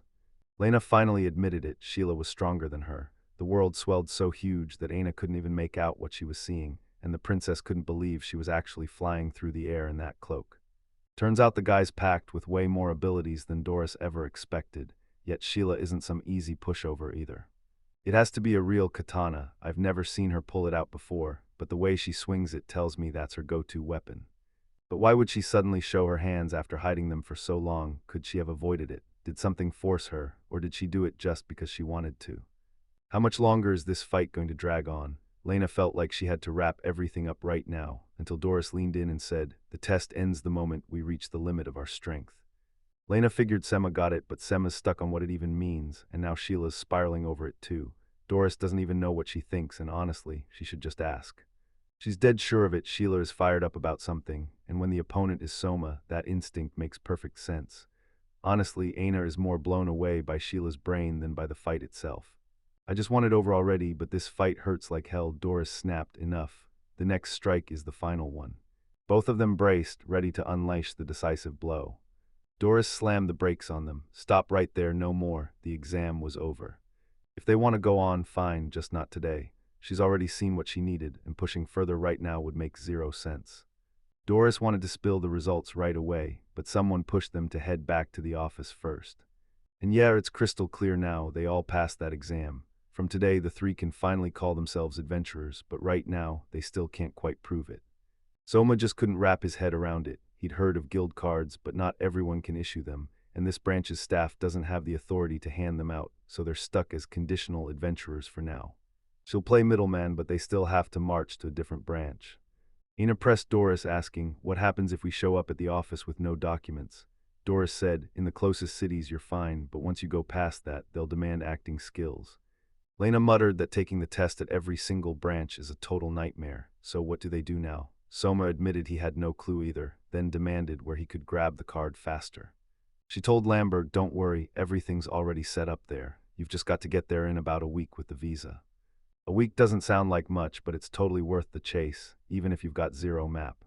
Seriously, there's a ruler here, the richest city in the whole region, packed with priceless goods and non-stop news, and if you want real momentum, you'd be smart to visit. Doris demanded to know why they were even heading out, and Soma shot back, because it's all for the sake of magic. She stared in shock. Wait, is he a mage? But he looked straight up like a swordsman, and Soma just shrugged. Yeah and no, either way, he's got zero magical ability. She can't wrap her head around it, so why drag her into this journey? Because to him, it's crystal clear. He's hunting a path to master magic. I couldn't figure out why the girls were acting like they'd just seen a ghost. In a world where your power decides your entire life, that kind of unbreakable drive is rare, and Sheila, she's something else. Doris leaned in and asked, is everything okay? She nodded and said, yes, I trust you. Sheila Lionheart, an elf with a spark in her eyes, makes a bold request. Ancient ruins sit beyond Lamberg, and she wants them taken straight to her. One of the adventurers refused to buy it. He laughed and swore it was just fairy tales, saying those ruins were nothing but old, cracked stones. 3 of them closed in on him. The dark-cloaked figure swore everything was under control, but the last spot, that's where trouble could be lurking. If the records are true, no regular person could pull off what they're trying to do. So they'll have to check it, because nobody's set off yet. This is the moment to gamble everything, because if things turn ugly, our plan gets thrown out and we adapt on the fly. He was rock-solid sure he'd done the right thing by letting them live, and then he caught bits of their conversation, because he wanted every second of this chaos carved into history. That's a solid thought. Now he's got a demand. Make the adventurer spread the story of what happened here, but leave out every detail and don't even mention himself or the dragon. Doris swung past Sheila and handed the baton straight to Somi. Dana nodded, certain he could be trusted, but wasn't that asking for trouble? Trusting a stranger is a gamble. Still, Sheila had demanded it herself, and if she got played, she'd have to learn how to read people the hard way. The boys piled into the cart and jolted down the road, rolling out like they had no time to lose. Soma still remembered what Sheila warned him. If you wanted to get there, you'd need magic in your bones, and she swore she'd heard it from a crazed guy in a black cloak at the Lamberg Tavern. He told them the demon's power is fueled by something that sleeps deep down, somewhere in the dark depths. He talked about the ancient ruins nearby, but he wouldn't even dare step inside, so he handed the warning to the travelers who actually looked brave enough to go. Soma figured Sheila would trade answers for information, only the whole thing screamed suspicious from the start. The girl figured it out on her own, then the moment she stepped inside, she felt it, a sharp, unfamiliar presence hanging in the air, like irritation with a pulse. Her gut screamed that she couldn't take this on alone. Lena finally got why she'd run off with them, but honestly, wouldn't hunting adventurers in the capital have been smarter? Soma said yes, until the rumors would explode through the city faster than anyone could react. But honestly, what does it matter? It reeks of a trap, so they'll just smash right through it with brute force. The guys tore into the scene and arrived at the location. Ina froze, stunned that nobody had a clue about this huge place, right near the city, no less. Sheila leaned in and said, "There's a hidden barrier here, and if you don't even know it's there, magic won't save you." The moment they touched down in Lamberg, they wasted no time and set out right away, but Aina immediately regretted it because they hadn't prepared at all. Soma shot her a calm look and reassured her, saying this is just reconnaissance for now, because even gathering information matters. They surged ahead. Then just like that, he stumbled into a trap, and there was no escape, not even a crack in the door. Soma figured those monsters could have been hiding spikes, but the scene turned out totally normal, while Sheila, bracing for disaster, let out a huge sigh of relief. Ina couldn't believe how cool they stayed through the whole mess, because being surrounded by monsters like these and still acting so normal, doesn't that feel shameful? But for them, it's no big deal at all. Sheila and Soma swept through the enemies in a flash, and even though Soma's nerves kicked in hard, it all ended up just fine. Because Aina is convinced those 3 monsters didn't show up by accident, they hunted Soma on purpose. She never could have guessed these 2 could wipe out ghosts, because the boys couldn't figure out why that revelation hit everyone so hard. Primaries are mindless, bodiless horrors. You can't take them down without magic, and Sheila swears it's because they belong to some special class. Lena shot it down. She's got a special class too, yet she can't even scratch a ghost, and Soma, he doesn't have a class at all. Sheila stared in disbelief. She had no clue it was happening, while Lena looked stunned that he never once told her. Soma made it crystal clear. He doesn't think he's got any class at all, no real skills, and definitely no special power. Sheila is left speechless. What kind of swordsmanship is this, and how is it possible if the person had 0 skills? She thought, this is ridiculous. How can he be so mysterious? Soma caught the hesitation in her eyes and asked what was wrong. She insisted everything was fine, and just like that, they kept going. Step by step, the boys pushed deeper through every hallway of the ruins until they'd seen them all. And just like that, boom, they're finally right here, ready to kick off everything. Looks like this is the final room hidden deep in the ruins. It looks like an altar, but what sick secret is waiting behind it? Suddenly, a black dragon burst into view, and Lena couldn't wrap her head around why someone was starting a whole cult to worship it. Soma pressed his hand to the altar and felt a sharp letdown. While Aina was furious, he'd run off without a word, asking what if something went wrong, and Soma just shrugged back that he'd handle it like he always did. Inside, it was totally hollow. Lena demanded to know what they were meant to find, but Sheila only knew it had to lead back to the source of the demonic power, and Soma suddenly saw exactly how to make it happen. Sheila remembered she'd only spilled her gold to Doris, and that alone screamed suspicion. Soma nodded too, because everything felt off and twisted, yet somehow nothing was truly new. The girl swallowed her regret and apologized for not firing off more questions, and Soma steadied her. Like, honestly, it was easy to believe this spring let magic work its magic here. No matter what, they'd find out sooner or later, but right now it felt like there was nothing here, and Soma caught Aina's every move. Even though the altar stood empty, it still felt deeply wrong, like something was missing for a reason. Aina popped the lid off, and instant shock hit her like a wave. Soma leaned in and said, "Look, this thing was made to be found." Inside was a parchment packed with words, maybe an ancient sacred text, the kind that feels like it holds power. For the first time, Lena actually gasped at what she saw, because Aina admitted it was old writing, just not so ancient it looked like it belonged in a museum. Sheila choked on her words, and Lena guessed hardly anyone could still read something like that anymore, while Soma stared hard and swore the heart of the demonic power was right here. Lena froze. He actually read the inscription. That proves Sheila wasn't lying, but if there's a secret compartment, then the artifact might already be gone. Sheila refused to give up, because if something was here, then it had to be close. Looks like they set traps right here, so why couldn't Sheila slip through on her own? Maybe these traps weren't here before. Then he realized the older glyphs looked just like the alphabet from his old world. Soma finally decided it was time to head back. A man in black was keeping his eyes on them the whole time. He sensed their potential, sure, but he told himself to stay out of it and let fate run its course, all for the Lord and those ideals. Soma asked what the big celebration was for, and they said it loud and proud, an expedition that totally paid off. They hauled in enough treasures to live comfortably for ages, even without landing the main one. The girls chugged milk, Soma gulped water, and then they all erupted in celebration after pulling it off. The boy couldn't tell if they'd been blessed or doomed. Then Sheila snapped back. From the goal's viewpoint, it was a failure, but from an adventurer's viewpoint, it was a win. Who would have guessed they'd stumble on the treasure while heading back, and now they've got money that'll last them for ages. They beat just one monster and ended up with way more than they ever expected, and even with the money still tight, that haul should stretch for a full year. A total stranger stepped in and demanded their attention. He had to get them to listen, and he made it sound urgent. He told everyone not to worry, then spun toward Sheila and demanded she finally recognize him. Soma blurted out, "Do you really know me?" And Sheila nodded hard. She was telling him that it was he who had filled her in about the ruins, and the man thanked her for having the trust to believe him. The recap sat there in front of them, but their faces said otherwise. They'd clearly been expecting way more. Sheila said they'd found the treasures, but the main artifact was gone, and the man just shrugged.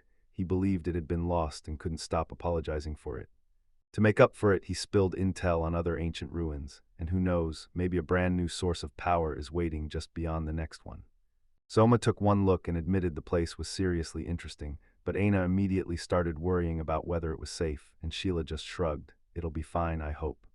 Even as the tower starts crumbling, Aina can't wrap her head around why it's supposed to be a treasure trove, because the floor might collapse beneath her any second. Sheila swore that something would feel different inside than out, and Soma nodded along. Now all they could do was pray.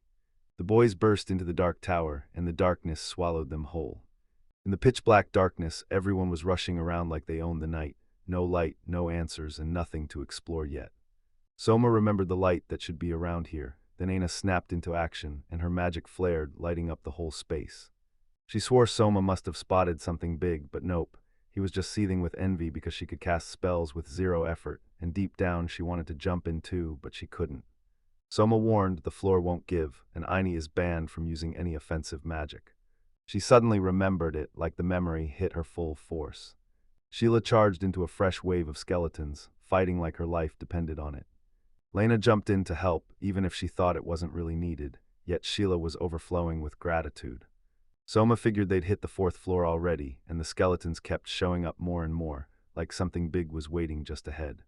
He checked that everyone was ready, but when he asked, Aina blinked in shock, because it was already too late to be asking now. Soma just needed to be sure. He expected her to freak out, but she'd already gotten used to it, and with him right there, it didn't feel scary at all. Lena finally got it. Staying close to him meant she was safe, and that's the real point. Aina asked him not to twist it, but still blushed because, yeah, there was truth in it. Soma felt it in his bones. Owning that kind of responsibility was no easy ride. His heart was locked in because at last the tower's top was right there. As expected, a black dragon was lurking right there, waiting to strike. Aina couldn't shake the thought that there might be more, and Soma answered without hesitation, "Everything's in plain sight except that monster." Sheila hissed, "If that dragon strikes here, we're cooked." Then a massive skeleton lumbered into view, and Soma snarled that it was just a classic trap, while Sheila grinned and said the line between genius and fool is razor thin. Aina begged him to stop, but Soma just didn't get why she was so worked up. She froze at the sight of the enemy's sheer size. Then they just kept acting like nothing was wrong because yeah, he's only big, that's all. Sheila sliced him down with one brutal strike, then the skeleton immediately snapped back to life. No matter how hard you swing, he won't budge, so you've got to strike again and again before he even finishes recovering, and yeah, that's basically impossible. Aina lunged in and unleashed her magic straight at him. Soma noticed the enemy barely budged, landing the same dull strikes over and over again.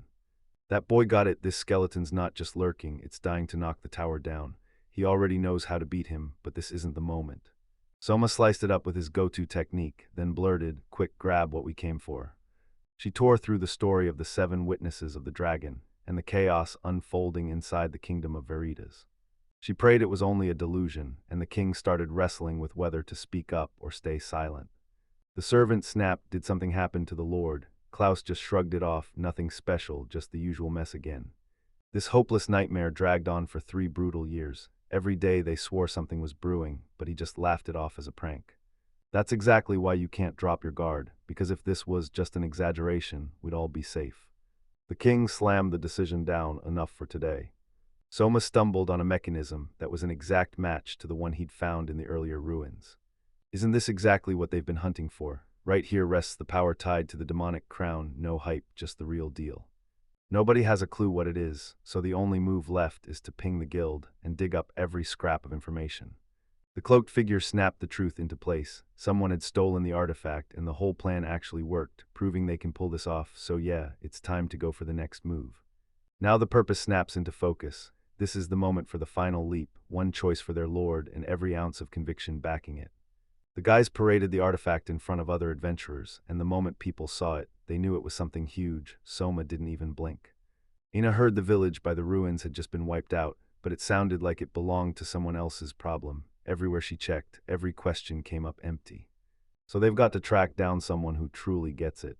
The blacksmith swore he'd been summoned for this moment, like fate had pointed him here, yet Aina couldn't wrap her head around why he showed up at all. Soma told him Lena had already warned him, but she didn't know everything. Aina just guessed it when she realized he was in the tent. Lena and Sheila confessed they'd been zoning out too, but Aina wasn't letting that slide. She had to prove she wasn't the only one, and he clearly didn't agree.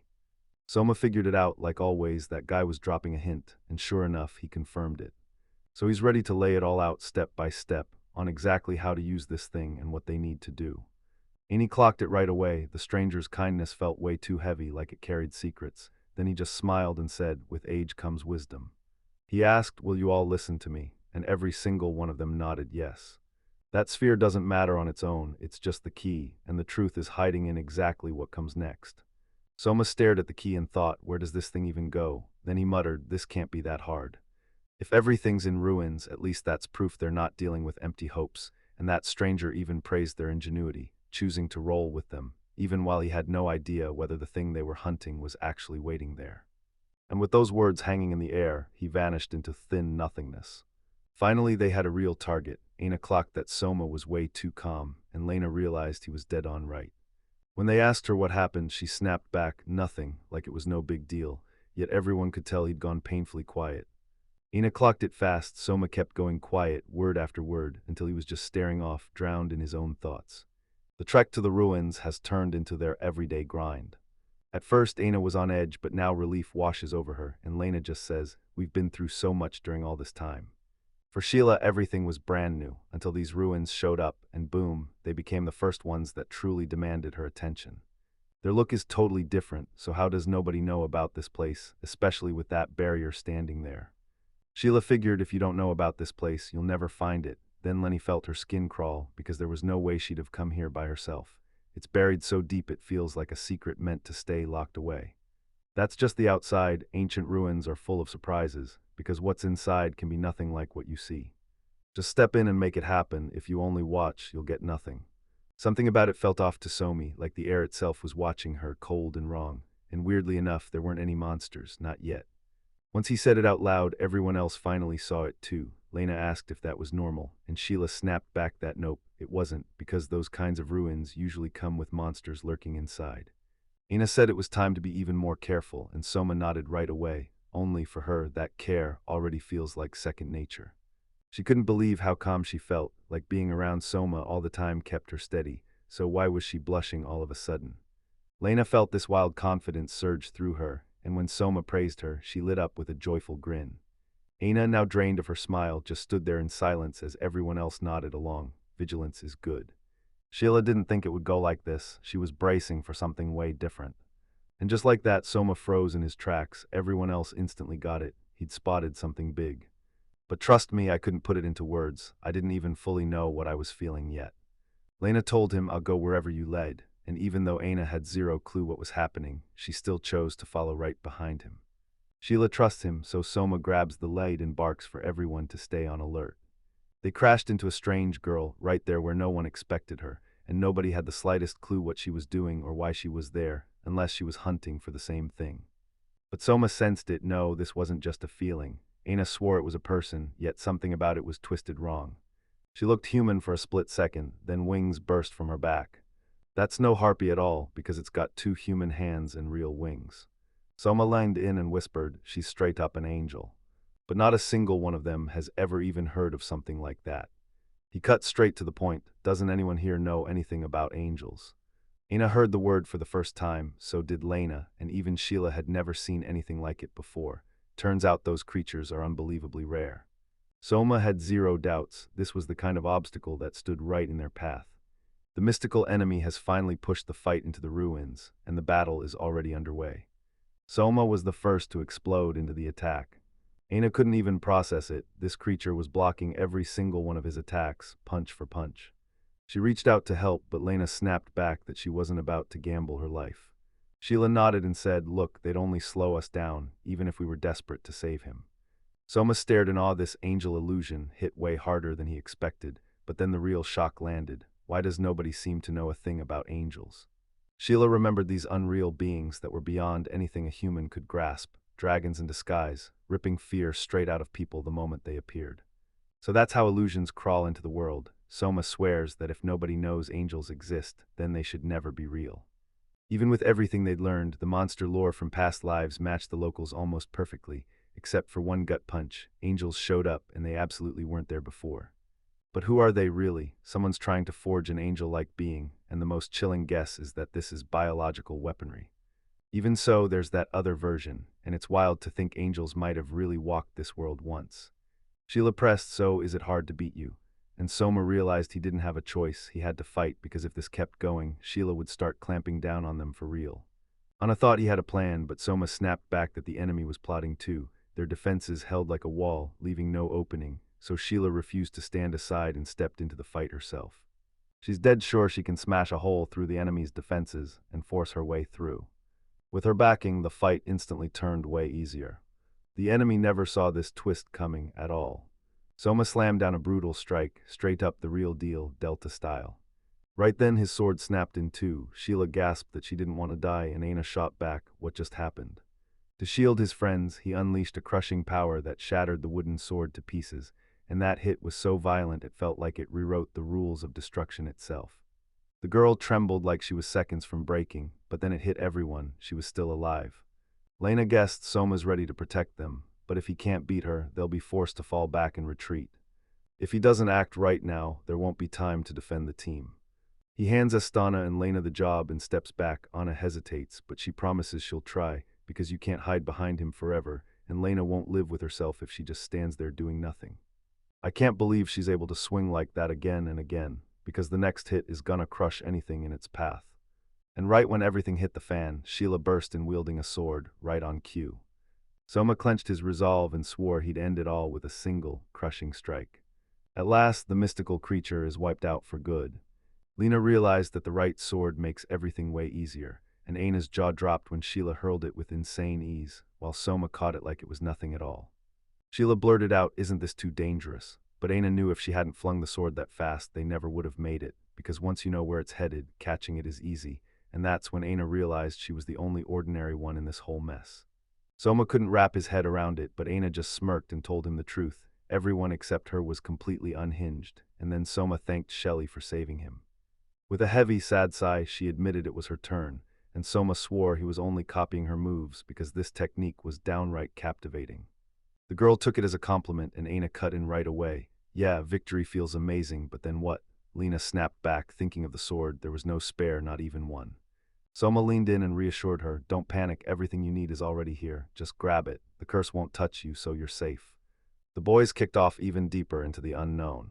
Soma never saw it coming. After that brutal enemy, they slammed straight into a dead end, but he could feel it. Something had to be hiding there, waiting to be uncovered. Yeah, in theory maybe, but then that key has to be hiding somewhere else, right? People kept pushing him to turn back, but Soma flat out refused. He was absolutely sure of it. The prize had to be sitting right behind that wall, and if anything blocked his path, it was going down, no mercy. So I decided to smash through that wall. But the passage stayed unbroken, and Aina's fury flared again, like some weird, impossible train of thought had just taken the wheel. Honestly, there was no point going back, of course, that's Soma's style. Aina snapped a warning too, don't hype him up or he'll get cocky, then she pushed him to move on. Emma didn't spot a single suspicious thing. Right on cue there was a dragon statue, but the altar was nowhere in sight. And that statue, it looked totally off, like it was daring someone to notice. If it's here, then there's only one move, go for it. She stood almost 5 meters tall. Sheila stared in shock, but she still shoved the artifact in and everyone felt it. Something huge was about to go down. But for some reason nothing moved, no sign, no spark, just dead silence. Only applause boomed through the air, loud enough to drown out everything else. The stranger burst out in pure joy, what a pleasant surprise. And it hit them fast, they didn't even have to hunt for the key to the door, and no one expected a break-in by force. It was brilliant. He genuinely threw them heartfelt congratulations for what they'd pulled off, then thanked them again, because without them, he wouldn't have made it this far. Soma couldn't find a single thing to be thankful for, until the stranger leaned in and swore their actions deserved real praise. The guy didn't take thanks for an answer, he demanded a few questions. Soma relented, even if it meant 100, as long as the guy accepted his congratulations, because today is seriously a huge day. Soma didn't just start streaming, he blurted, what's going on here? The stranger shot back that he had every right to ask, because soon this whole thing would stop mattering, and that's when they both got slammed with shock. That statue in front of us isn't some harmless thing. This illusion once wrecked humanity, and that's why they sealed it away, because it's the evil dragon Safnir. The bullet they got wasn't just a shot, it was the seal's key, and as soon as they fired it, they doomed themselves by breaking the seal from the inside. Sheila froze in shock. Could it really be the very demon the elves trapped by paying every last ounce of their sacrifice? The girl panicked, her breath stuttered, and her hands shook like they couldn't hold on. She snapped that it was a lie, then the man grinned and answered, no, look closer. The proof is right in front of you. Soma had never even heard of this dragon, and just from the name alone, he knew bad news was coming.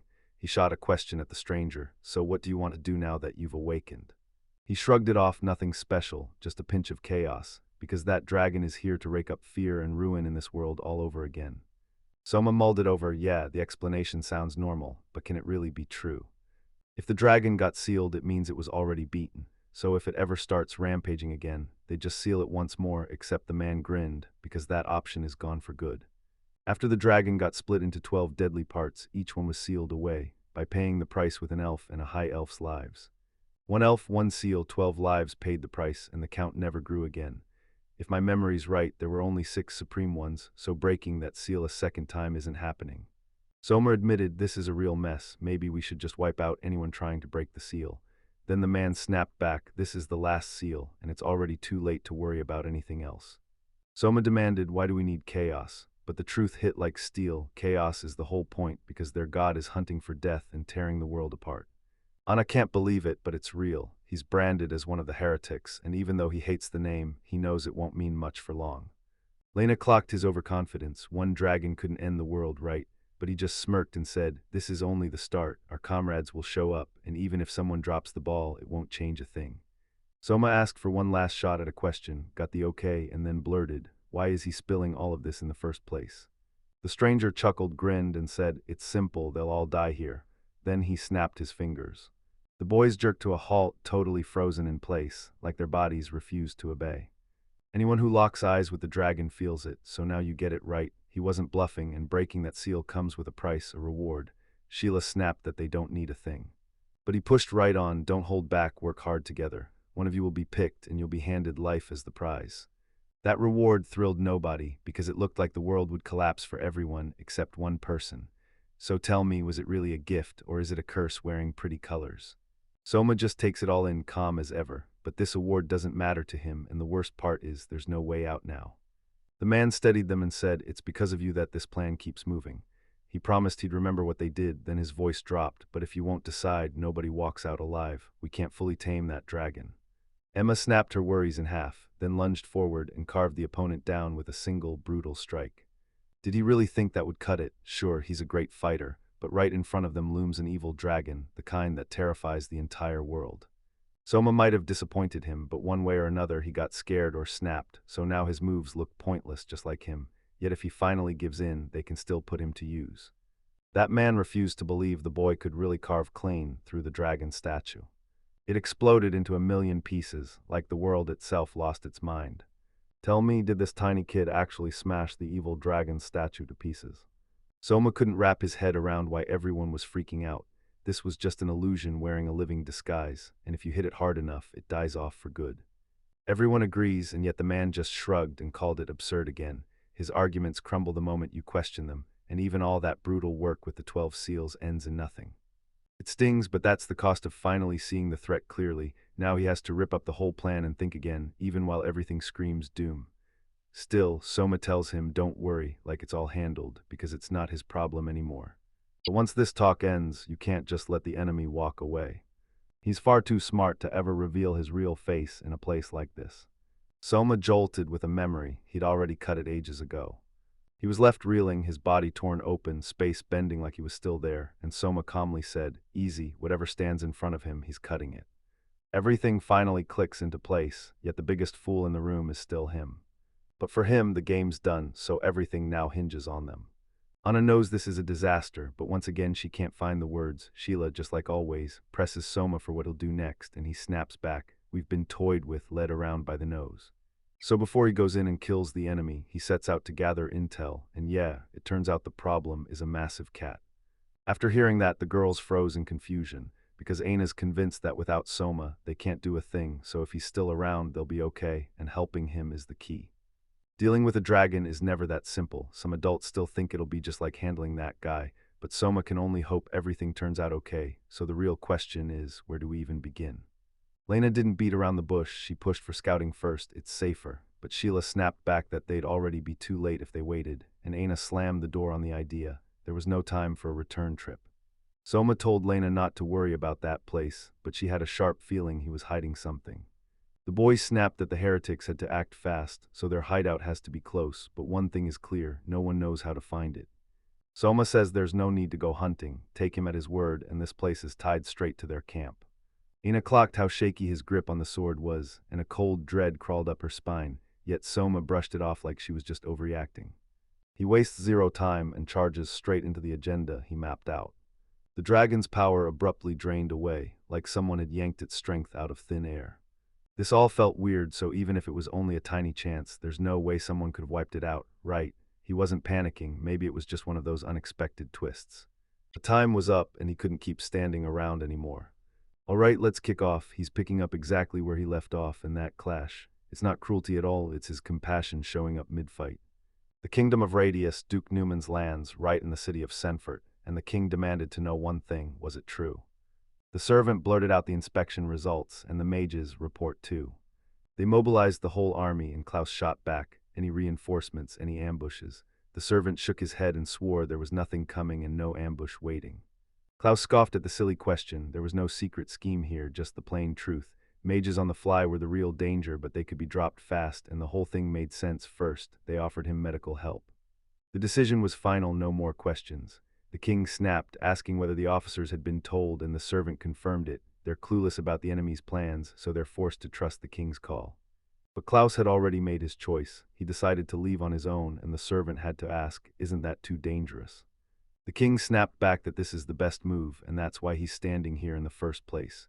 He swore he'd never abandon his warriors to die without glory. Then the servant wrapped up the report. The king is pinning everything on him, no room for failure. Somi's father, the King of Swords, charged onto the battlefield like a storm given a crown. The soldiers erupted into shouting the moment they spotted him, and Klaus just had to get the full picture, so the servant shoved the binoculars into his hands. He saw it, soldiers were being rallied, but reinforcements were nowhere in sight, and the servant clocked his opening, because there would be no one left who could stand up to him. The king clocked every detail, and that's why he didn't sit around waiting. The soldiers begged him to leave at least a few enemies for them, and Klaus shot back that it all comes down to who they're up against. He launched himself into battle. This time he was determined to make the strike lightning fast, because no matter what, someone was still going to get hurt. At least let them scramble and try to dodge it. The swordsman swung with total fury, landing a blow so brutal it stole the breath right out of the moment. It looks like nobody got hurt and life is back to normal somehow, but that doesn't make it any easier to swallow. Klaus still wanted to say a polite word to the soldiers, then left it at that. If the enemy is running, don't chase. If they drop their weapons, they'll be taken in. And he sealed the promise, anyone who spills the enemy's plans gets the best treatment. One enemy flat out refused orders, he'd call the shots himself. Klaus just shrugged and wouldn't force the issue, but he also didn't promise he'd spare him. Go on then, see if you can survive. And then out of nowhere, Klaus snapped everyone's attention straight to the sky. Everybody went stone still. What they were seeing didn't look real at all. Right over their heads, something enormous crashed the sky, an actual dragon looming like a nightmare. Klaus immediately knew this wasn't just a dragon, it was pure evil, but how in the world could it be here? The seal of 12 levels never should have been able to break. At first, he thought it was one of those creatures again. Then he realized the truth, and it was even crazier than that. But none of it made sense. He couldn't just change the plans. The man burst out to settle the duel. He slammed it down with everything he had, and the block hit like a thunderclap. Suddenly his sword exploded into shards, then it hit him, clear as day. The dragon mirrors the damage and sends it right back. Klaus screamed that the dragon was about to unleash a wall of fire. Hide right now. Don't even think about defending yourselves. You can't win, just run for your lives. The magician let out a relieved breath, because somehow he'd stayed completely unharmed.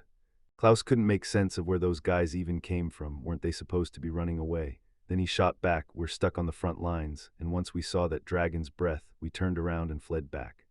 The mages slammed into the retreat, buying time, because half of them weren't skilled so much as just barely lucky to walk away alive. Klaus demanded to know the losses, then they told him. It all happened down to the very last one, and in his eyes, nearly everything was wiped out. First thing first, you need a sword or at least something that cuts. No weapon means no real fight.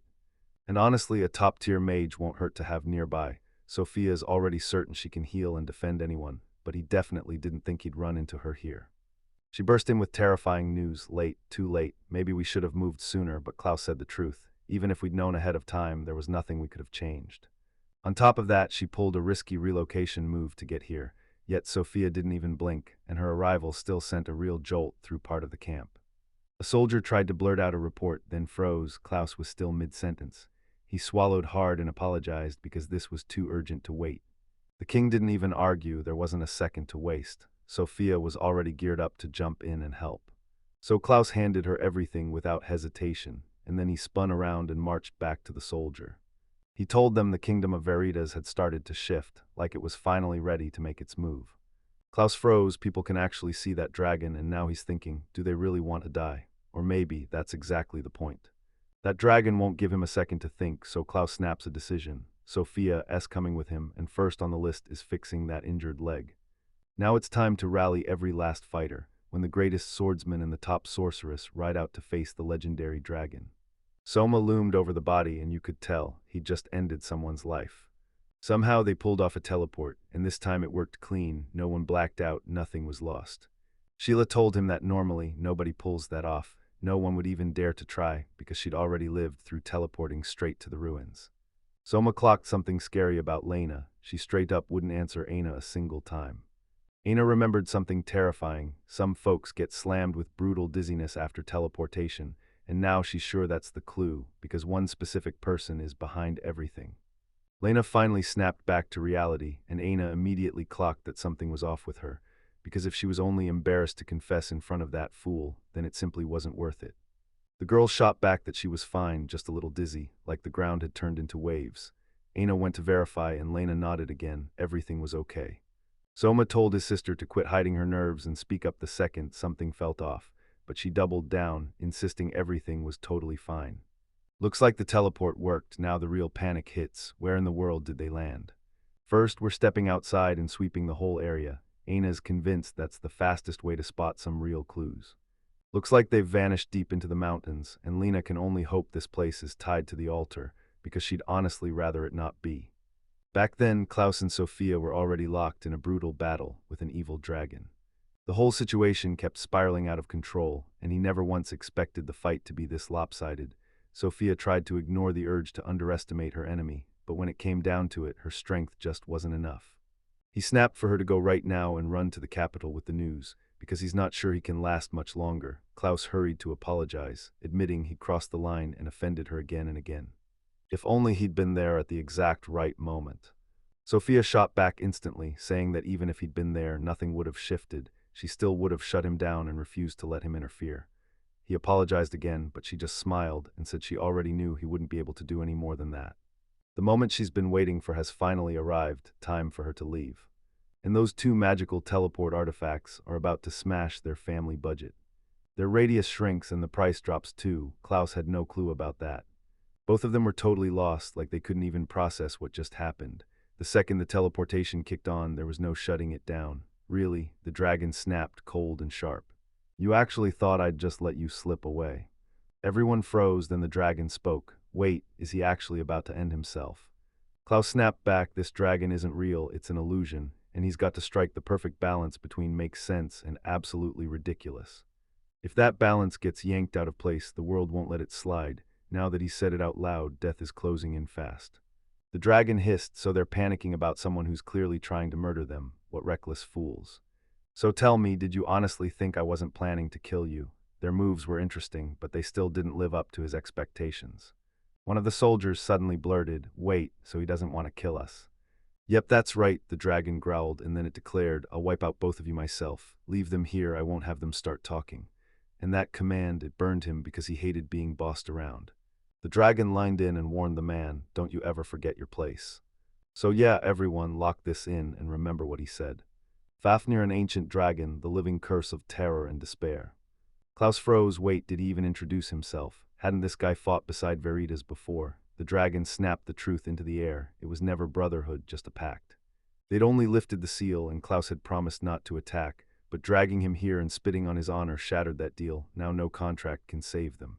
And then the real question hit like a punch. Does he want them dead? Every single soldier got their hard-earned reward. Klaus saw it, and yeah, he's definitely overdoing it. Those wild emotions turbocharge him, but they're also dragging him one step closer to death, like his whole life is hanging by a single thread. The man demanded, why are you doing this? Illusions fear death. The dragon let out a heavy sigh. You won't get it yet, but I'll say it anyway. This is my master's will. Sophia could feel it. His master had to be a demon king. This is the very thing they dared to tear down and overthrow. Sophia realized she'd spilled too much, but Klaus shot back, yeah, that doesn't change a thing. The dragon kept talking, he's the lord of death and destruction, and if oblivion swallows him now, then that's exactly what he and his master planned. Sophia worried, if I tell him he's about to cry, he'll explode with anger, but I can't pretend I'm a perfect mother either. And Klaus, with the same sinking dread, thought, as a father, I've already failed too. She finally blurted out, I've got so much I need to say, and Klaus urged, then we'll keep this going on the other side. The dragon snapped his choice into place and decided to vanish, taking the whole world with him, just the way his master wanted. Then out of nowhere, a fearless voice screamed, let that rotten reptile vanish for good. Soma already had him locked in his sights, then it looked like he vanished into the distance, or did he? Sophia pressed, wait, who is he? The boy shot back, I'm just a regular swordsman who wandered by. Then he bowed fast, apologized for the interruption, and begged them to ignore him. Klaus refused to believe it was mere luck, and Soma knew every one of their doubts made perfect sense. But they had to believe, and they did it so fast, so completely, that it actually shocked him. Something about this stinks, but he just saved their lives, and throwing distrust at him would be disgraceful. They've already put their trust in him, so Somi can't refuse now. But first, we've got one terrifying problem to smash, the dragon. Soma tore into the battlefield and landed a crushing strike that rocked everything. He quickly decided it was the real dragon's body, and if that's true, there's no sense in charging into battle recklessly. The boy finally got it. He was still miles from matching that opponent. Still, that thought hit like a spark, because soon he'd be able to start his journey again. The dragon got smashed. He didn't just land a hit, he swatted away the dragon's counterattack too. So who is he really? And yet the boy already said it, just some swordsman passing through. How many times do we have to hear it? Soma burst out that he'd faced the dragon himself, then told the others to crush the rest of the army, but you could see their fear in every breath as they refused to move. Sophia snapped back that everyone's terrified, even them, and Klaus went quiet, deciding it's safer to stay out of the way as he vowed to handle both himself and the whole army. Soma steps up and dares to take on the dragon. Soma chose to end it while there was still a shred of control, because once he hit that point, he didn't look human anymore. No matter how hard he screamed, all that faced him was an insect. Rage thundered through the dragon's chest. How dare some tiny human even speak those words? With wounds like that, the dragon's fear factor just drops to zero, because in his eyes, it's nothing but some scrawny insect that somehow sprouted wings. And just like every insect, it gets dragged into the mud and meets its end there, powerless and helpless. Everyone stared like, "Are you serious? He's insanely strong." Sophia even admitted she never imagined he'd get this far, and now he's taking on the dragon solo. Klaus got it, she truly didn't know, and yeah, he was right. Stuff like that usually doesn't get said out loud. She'd heard he crushed the General Demon King, but even then, she still couldn't wrap her head around just how terrifyingly strong he was. For Klaus, it was the first time this had ever happened. Sophia snapped back that stuff like that shouldn't even make it into reports, and definitely not out in the open. Turns out, she showed up today just to tell you about it. Klaus caught himself and wished they could do this in a calmer setting, but the truth was already screaming. Soma is a genius, case closed. Sophia nodded along because she'd been backing him for a long, long time. Klaus finally admitted it, she'd beaten him. She understood too right away, like, "That's you, isn't it?" He could only stare at her reaction and guess. She just shrugged and said she'd been with him longer, and Klaus only 3 measly years. He opened his mouth to push for more, then stopped himself and let it go. His mind was already racing ahead. How the heck was Soma supposed to take down that dragon? They say people can't kill a dragon, because slaying it would be like wiping out a whole piece of human imagination. That's what he told himself, but the dragon couldn't wrap its head around it. How was this guy dodging every hit like it made no sense? Impossible, or so it believed. But Soma shot back, "Everything's possible," and even told the dragon to quit, just surrender and die peacefully, but it's never happening. He won't back down, won't admit defeat, and he'll never even recognize the aura this guy is radiating. Sophia admitted that the idea had already crossed her mind. That maybe this is all just a dream. Klaus nodded, and suddenly everything clicked into place. Nearby, they caught snippets of a conversation, one girl saying she knows that feeling all too well, and the other guessing it was about the instant Soma saved her. But back then she was out cold, so she remembers nothing. Lena regretted it with her whole heart. Aina couldn't even figure out why she'd confess it. Then Sheila, a little jealous, practically blurted out, "Can something like that happen to me too?" Her parents finally clocked their daughter. Lena spun around and faced them. So much time had slipped by since they last saw each other, but how on earth did she end up right here? With an awkward shyness, Lena admitted she'd just been traveling and somehow ended up here, while Sophia remembered Lena was still supposed to stay home for her treatment. The girl told them an ancient power had finally woken up in their homeland, and the chaos just exploded from there, while everyone else argued they needed a story that sounded more believable, and that's where the debate died. Her father already knew, she just couldn't help it. She went straight after Soma. Even so, Lena admitted it was a terrible place to pop up during the fight. Sure, Soma told her to wait. Sheila backed her up, knowing full well that even if they showed up, none of it would change. Still, they chose to go anyway, and Klaus finally accepted it. He only asked to stay right by their side, because if anything hit them, he'd struggle to even meet Somi's eyes. It's already hard enough, and he refused to make it worse. Lena told Somi, "Don't bring it up, and if that's what she wants, they're backing it, no questions." They swore they'd keep them safe, but if the dragon shows up and starts attacking, they know they might not be able to do a thing. But they didn't even flinch. Soma wasn't about to lose, not for a second, so they stayed right where they were. Klaus finally got it, and that was the whole heart of it, because their faith wasn't coming from nowhere. Lena called him out, and her father admitted he had no right to say those things, but deep down, pride swelled in his chest. Soma was ripping chunks straight off the dragon's body like it was nothing. The creature couldn't process that it all ends like this, after it fought tooth and nail for its master. Soma gets it, he's got his reasons, but he doesn't know them yet, and even if he did, this is the kind of thing that never gets forgiven. Nothing else matters. The dragon believed it could still fight its way out. Soma told him straight up to stop fighting back. That final strike didn't just land, it ended everything. A colossal dragon's head slammed onto the ground with a thunderous roar that rattled everything. Even dragons couldn't stop him. It had been almost a year since the black dragon wrecked everything, so Sophia decided to talk to Klaus and asked if he was free. He just smirked and said he was busy reading a report. He realized there was just one question left, the one where she needed his opinion, and yeah, it was all about Soma. Up to this point, Soma wasn't officially part of the Neumann family yet, until everything changed right here. But now the whole world knows what he's been doing. Even in Veritas, people couldn't ignore him. Witnesses on the sidelines were staring. And now it's clear, the Kingdom of Radius won't let him breathe easy anymore.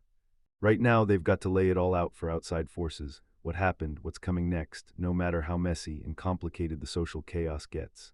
Klaus knew the truth. Soma can't just pop out of nowhere, plain and simple. You could try spinning a lie and claim he's your illegitimate son, so Lena keeps her status as heiress, and honestly, that's the only move left. They'll claim they want to meet Soma's family just to thank them, and then the real shock hits because at last we learn the truth. By their ages, it turns out Klaus betrayed Sophia, and there's no escape from that fact. Yeah, it'll stain his name for good, but what's a little tarnish compared to the hell Somi had to swallow because of him? Everyone will get it, this is a total farce, and that's why, if you talk to Soma. He said he totally saw this coming, and then Klaus hit back. Nobody out there can even measure up to him. No matter how disgusting those masterminds are, they're still going to carry it out, because once Soma and Lena figure out the truth and call it whatever they want, there's no turning back.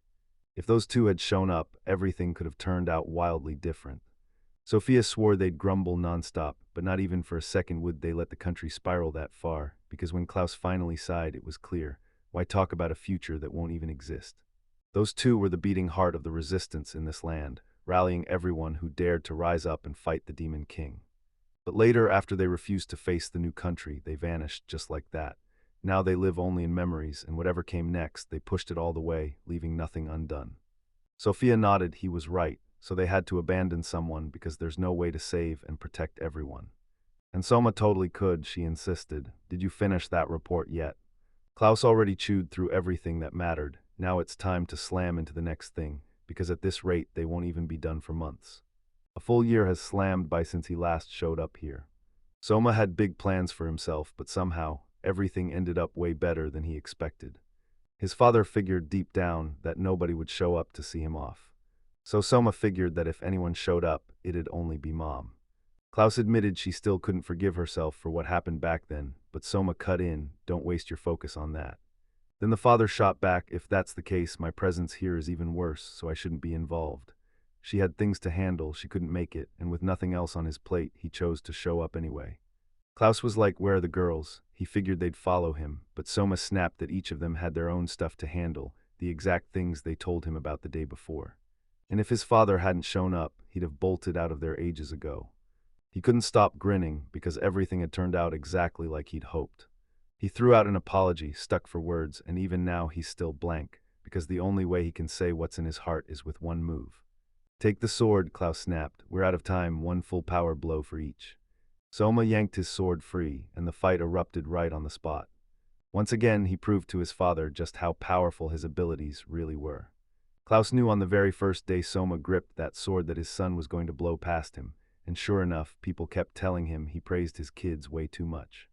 And on the outside, it looked exactly like that, like any sane person would assume if another father said the same thing. But today, he got proof, and suddenly he knew he wasn't wrong. Soma's about to become the next Sword King, the deadliest swordsman alive, untouchable by anyone else, and trust me, he's earned every bit of it. The boy admitted, you can't just brush off a title like that. Then he shrugged, eyes steady, because to him it changes nothing. Does it force me to do anything? He shot back. No. His father cut in, grinning. It's just a title, nothing more, and nothing like that will ever happen. Soma was meant to show up at the award ceremony, but he found out about it for the first time, and it already sounded painfully boring. His father nodded along, yet the catch was brutal. The ceremony wouldn't happen until Soma hit 18. So yeah, Klaus is still staying the Sword King for now, and Soma hits back. Why wait till adulthood? The dad just sighs and lays it out, because it's easier this way, politics, and honestly there's nothing we can do about it. Soma just shrugged it off like, yeah, that's it. Then his father finally snapped into action, apologizing for all the time they'd wasted. Did you really forget everything? He pressed, eyes locked on you. The boy thought no, wait. Then his father urged him to be careful, and they finally said their goodbyes. Lena was crushed. She'd missed her chance to talk to him again, and there were so many openings, but it was all on her. What do I say? She blanks out, then scrambles to reassure herself. He's not a kid anymore, not after all this time. But none of what came before matters. If we leave him alone right now, nothing happens. Right, wrong. Something's definitely going to go down, and the crazy part is he doesn't even realize it, while she can't even figure it out about herself either. Lena spotted someone closing in, and she knew it. Today was over for her, because she sure can't split in half.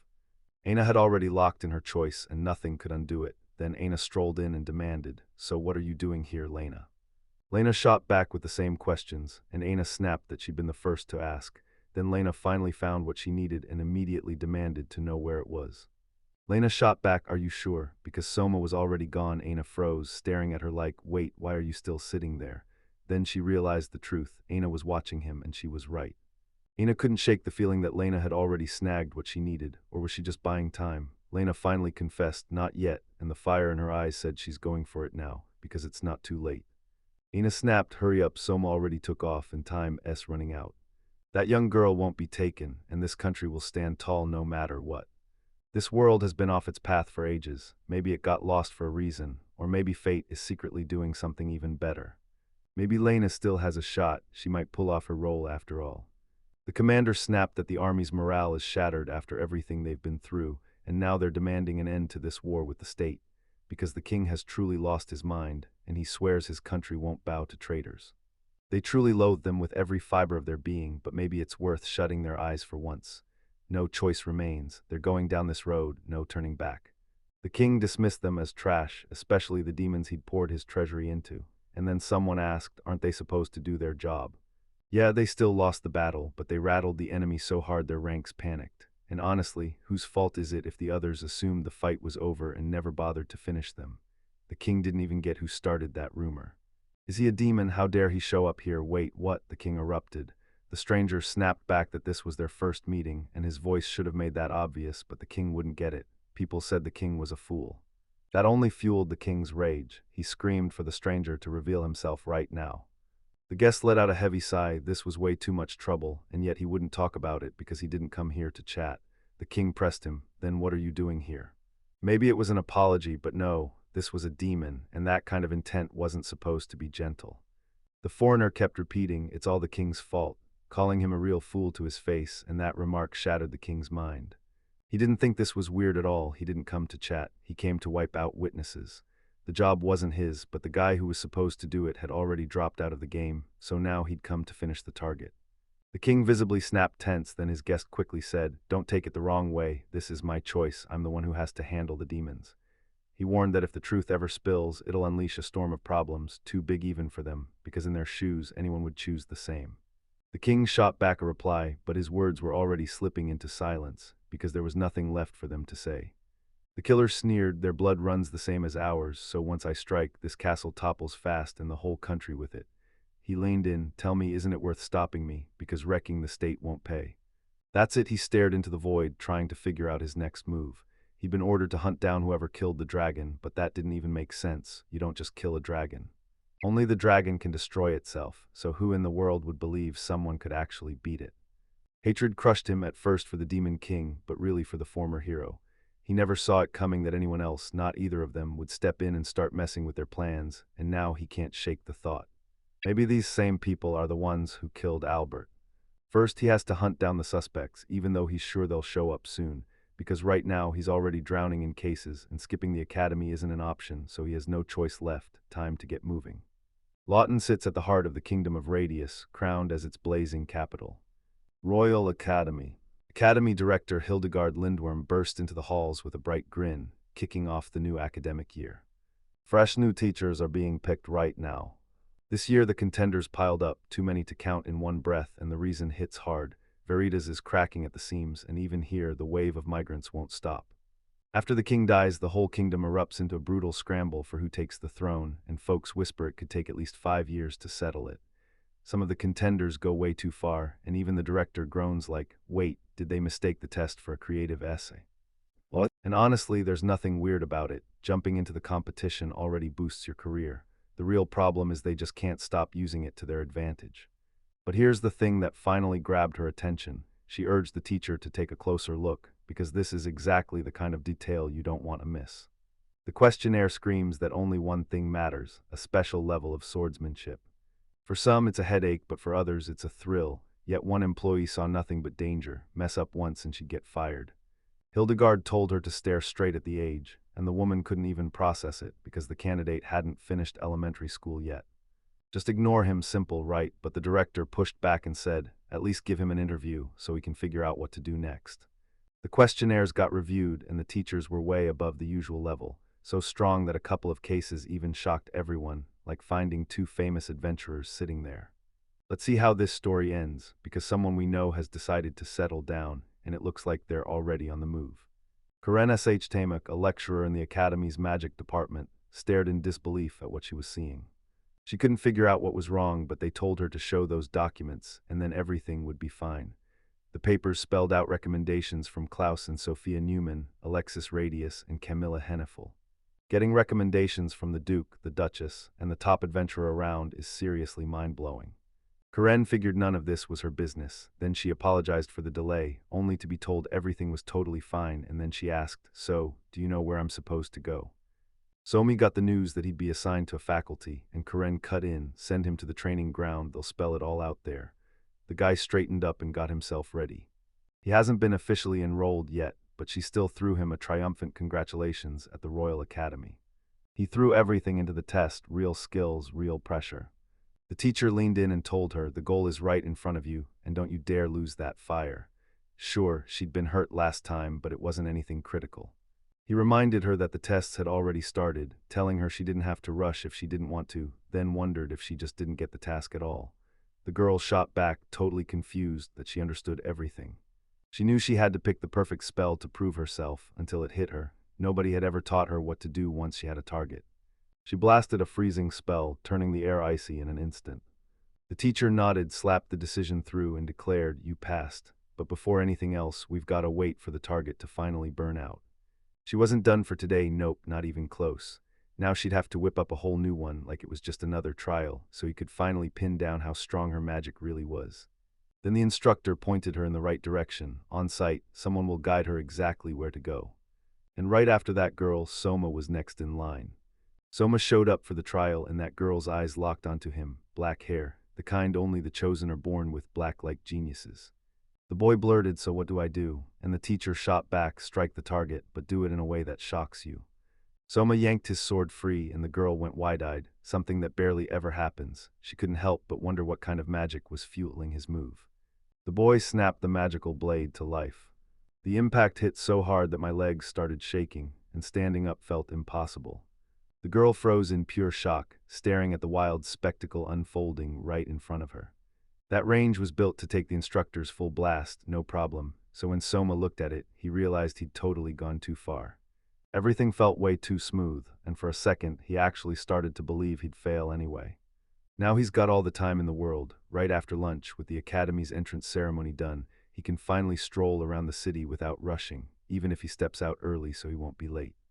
Morning hit the city like a dead end. There was basically nothing to do, but honestly, that was better than wasting the day just sitting around. He couldn't stop hoping he'd stumble on something worth the chase. Right then, the very same girl burst into the battlefield. She couldn't stop thinking, did I really move too fast? Because in the end, it was him who struck first. She couldn't help but wonder who on earth attacked them. But she finally got it, neither of them planned to talk.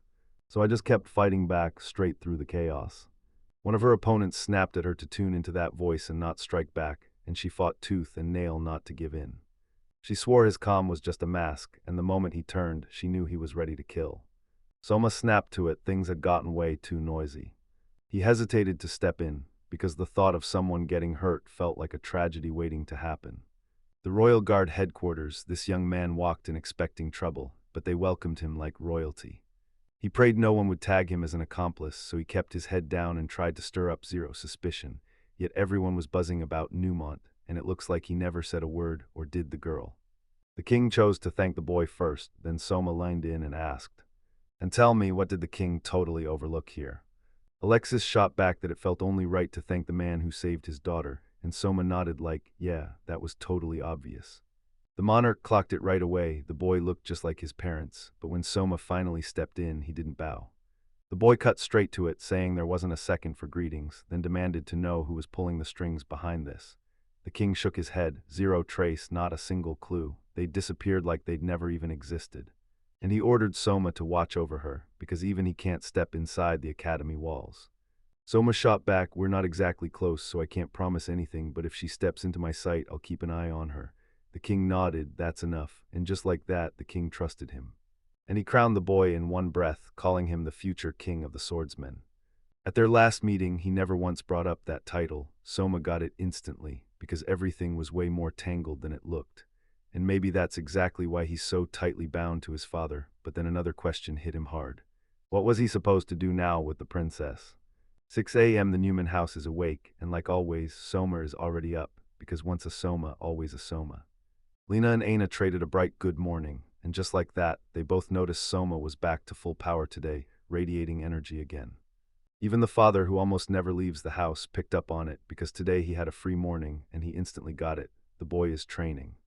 Ina still remembered the fairy tale from her childhood, how a monster could swallow an entire forest. Now it felt way too real, and Lena nodded, saying that story might have been the truth all along. Months after they moved into the Newman family's estate, she can't help but realize it all over again. Soma is built different. Just one strike, and a hot spring explodes up from the ground. He streaks across the sky and shatters the clouds apart, power so wild it feels unreal. Does he even need magic? Who knows if he'll ever master magic, but right now is the perfect moment to strike first. Soma cracked a joke, so, can you even clear the sky so we can actually see the stars? And then sighed, saying it was a bummer the day of the reconstruction's finish had to be so gloomy. By the way, you've still only got a simple sword. Aina grinned back, I can show you the starry sky, just don't expect wild fencing. She'd take it in stride, and Soma couldn't shake the feeling that it was straight up unfair. He didn't want to hear that from her anymore. The princess quickly bowed her head and begged for forgiveness, admitting she'd made him wait. But it's not her fault she's caught in the same nightmare. And meanwhile, Soma was already drifting through the city like a lost ghost, wandering with no direction. He was counting down to his first day at the academy, so he practically tore out of bed at dawn, and when the princess saw him, her eyes widened. She was shocked, just like he was. The boy told her she had nothing to apologize for, then he shoved worry aside and enjoyed his rest like it was a lifeline, yet the princess sensed it instantly. He was still haunted by something he couldn't shake. Soma's pacing, waiting for classes to kick off, but today isn't real school yet, it's just the orientation ceremony, so he tells himself to stay calm, and he never even imagined an exam would be waiting for him. The princess couldn't stop praising how brilliantly he performed. And Soma could feel dread creeping in, like he'd already blown past the limit. Strength isn't everything, you've got to control it too. The princess even admitted she'd love to drop a wise line like that herself. Soma's got one thought burning in her chest, one day she'll pull it off. She knew it. Soma had already met her father, and it hit her hard. He understood she was trying to keep her princess status hidden, but he just didn't think she'd manage it once the training kicked off. She's already made her choice. She refuses to be handled with kid gloves just because of her blood, and she won't let anyone look at her like she's some helpless princess. Soma told her, then you can talk to me calmly, and he didn't care at all where she came from, origin or not. If he didn't care, would he really talk to her like that? And if it bothered her, she'd better speak up. The girl flushed red and assured him everything was fine. Then she figured Soma was about to step into the faculty of magic. Her name's Sylvia, and trust me, that name is about to matter. Royal Academy. The entrance ceremony kicked off, and they'd sworn it was happening in one of the halls. Only, if Soma remembered right, the order was to head straight to the training grounds. Turns out he wasn't just big, he was absolutely colossal. He made sure they weren't playing around. This wasn't some casual training spot. The Royal Academy looked like a full-blown arena. You weren't wrong, those people totally look like students. Soma thought, we don't know what's coming next at all, and that's why he looked so lost. Then Sylvia chimed in that this year, a ton of students poured in. But even that still didn't cover the chaos unfolding all around him. Soma caught on that all these new faces might pull out shady types, and she had a hunch it was really about those three. The girl nodded, sure, they looked totally suspicious, but the good news is, they're already inside the academy. Meanwhile, Soma charged into the arena. First, she showed up and greeted every single student at the Royal Academy. Yes, they're confused right now, but don't worry, it'll all make sense soon. That boring opening ceremony, yeah, forget it. This isn't some ordinary place, it's the academy, where geniuses chase heights nobody can reach, and she's determined to prove she belongs. And now it's crunch time, they've got to prove, for real, that they're worthy. The moment she stepped in, every student clocked her. Her look, her stance, and that fearless confidence screamed who she was. Right in front of them stands the kingdom's finest adventurer, the silver battle princess herself, the hero every story swears by. She hates those kind of compliments and won't tolerate it, no bonus points for flattery, so they better quit trying to charm her. Everyone's staring in awe because it's unmistakably Camilla Hennefeld, the kingdom's legendary heroine. She's one of the Radial Kingdom's deadliest adventurers, and right beside her is Beatrice Damon, the Flower Knight plus Ori Kenzaki, a hero ripped from another world and even a sky-sweeping power couple, the King and Queen of the Sky. She's already saved countless lives, and people swear she can take down anyone with an ability, even if she's got none herself. People tell kids about her incredible feats like they're straight-up legends. Now the students have no choice, they're forced to clash with her, and the whole place is about to erupt. Camilla realized everyone already got the whole situation. She could have skipped introducing herself, but right before the fight, she decided to clear up a few key things. Forget duels, this is teamwork now, and they'll have to move together as one. Then right on her clicks a collar that smothers her powers. This version hits weaker, so its powers get dragged down and only take a partial hit. Even like this, she can still steamroll the competition, so yeah, most of them get kicked out, and she tells everyone up front not to take it personally. But don't you dare give up. Even if the odds are brutal, don't quit. Swing for a fight, chase power, and at the very least, try to find something that makes the struggle worth it. Camilla felt it in her bones that this advice was pure gold. Yeah, she's the kingdom's heroine, no question, but her power is capped, and she's got to survive in a sea of students, and still, they've got their shot. One of the girls was the first to unleash her power. But the moment it happened, the other students started to doubt her, because her power didn't look any weaker at all. Camilla couldn't help thinking, are they really just wondering if that collar even works? But even the simplest power can become a nightmare in the right hands, because it all comes down to who's holding it. Abilities are just a tool, and she's going to teach you how to wield them the right way. Camilla saw most of them scatter, but one guy stepped forward and ate the blow. His fencing wasn't anything special, while her moves had started slipping, so yeah, that opened the door for him. The girls shoved them all to move as one, because if they didn't, they'd never even get close enough to touch her. Camilla couldn't shake the feeling that this attack wouldn't fix a thing. The boy flashed a grin and joked, so, is this what love feels like? He was so sure that whatever strike was coming from the shadows couldn't possibly be stopped. But then what happened next blew his mind. Camilla admitted it, she wouldn't have bounced that attack away, not a chance. But then came the thought, maybe you could just step back, and he'd never even considered that was possible. The girl finally got it, overconfidence in her strength was setting her up for a brutal joke, and at this pace she'd never make it, so she dropped the act and went all in serious. And that main dish is still waiting right there for her, so she pushed the plan forward and demanded they go straight into a real fight. Soma and Sylvia stared at everything unfolding inside the arena, watching the other guys line up for their moment, each one craving the spotlight, desperate to prove themselves all by himself. Sylvia could already feel it. After endless duels in this brutal rhythm, she'd burn out for sure.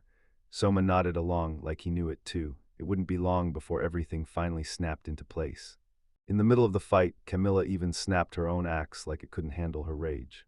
Without a second thought, she snatched the sword off the ground and charged right back into the fight. Even though Camilla's powers are only top tier, she can still square up with heroes and trade blows like she belongs in the same league. Her secret isn't just a skill, it's a universal martial art. She can wield any weapon with the right techniques to match, and that's exactly why an arena littered with weapons becomes her playground. Sylvia swore everyone already knew the truth, yet the others kept underestimating it and paid for it. Even Camilla didn't see her axe shattering coming, because they're not weak, not even close. All right, no more wasting time, because things are getting wildly serious right now. Soma jumped at the chance to be the next one to head out.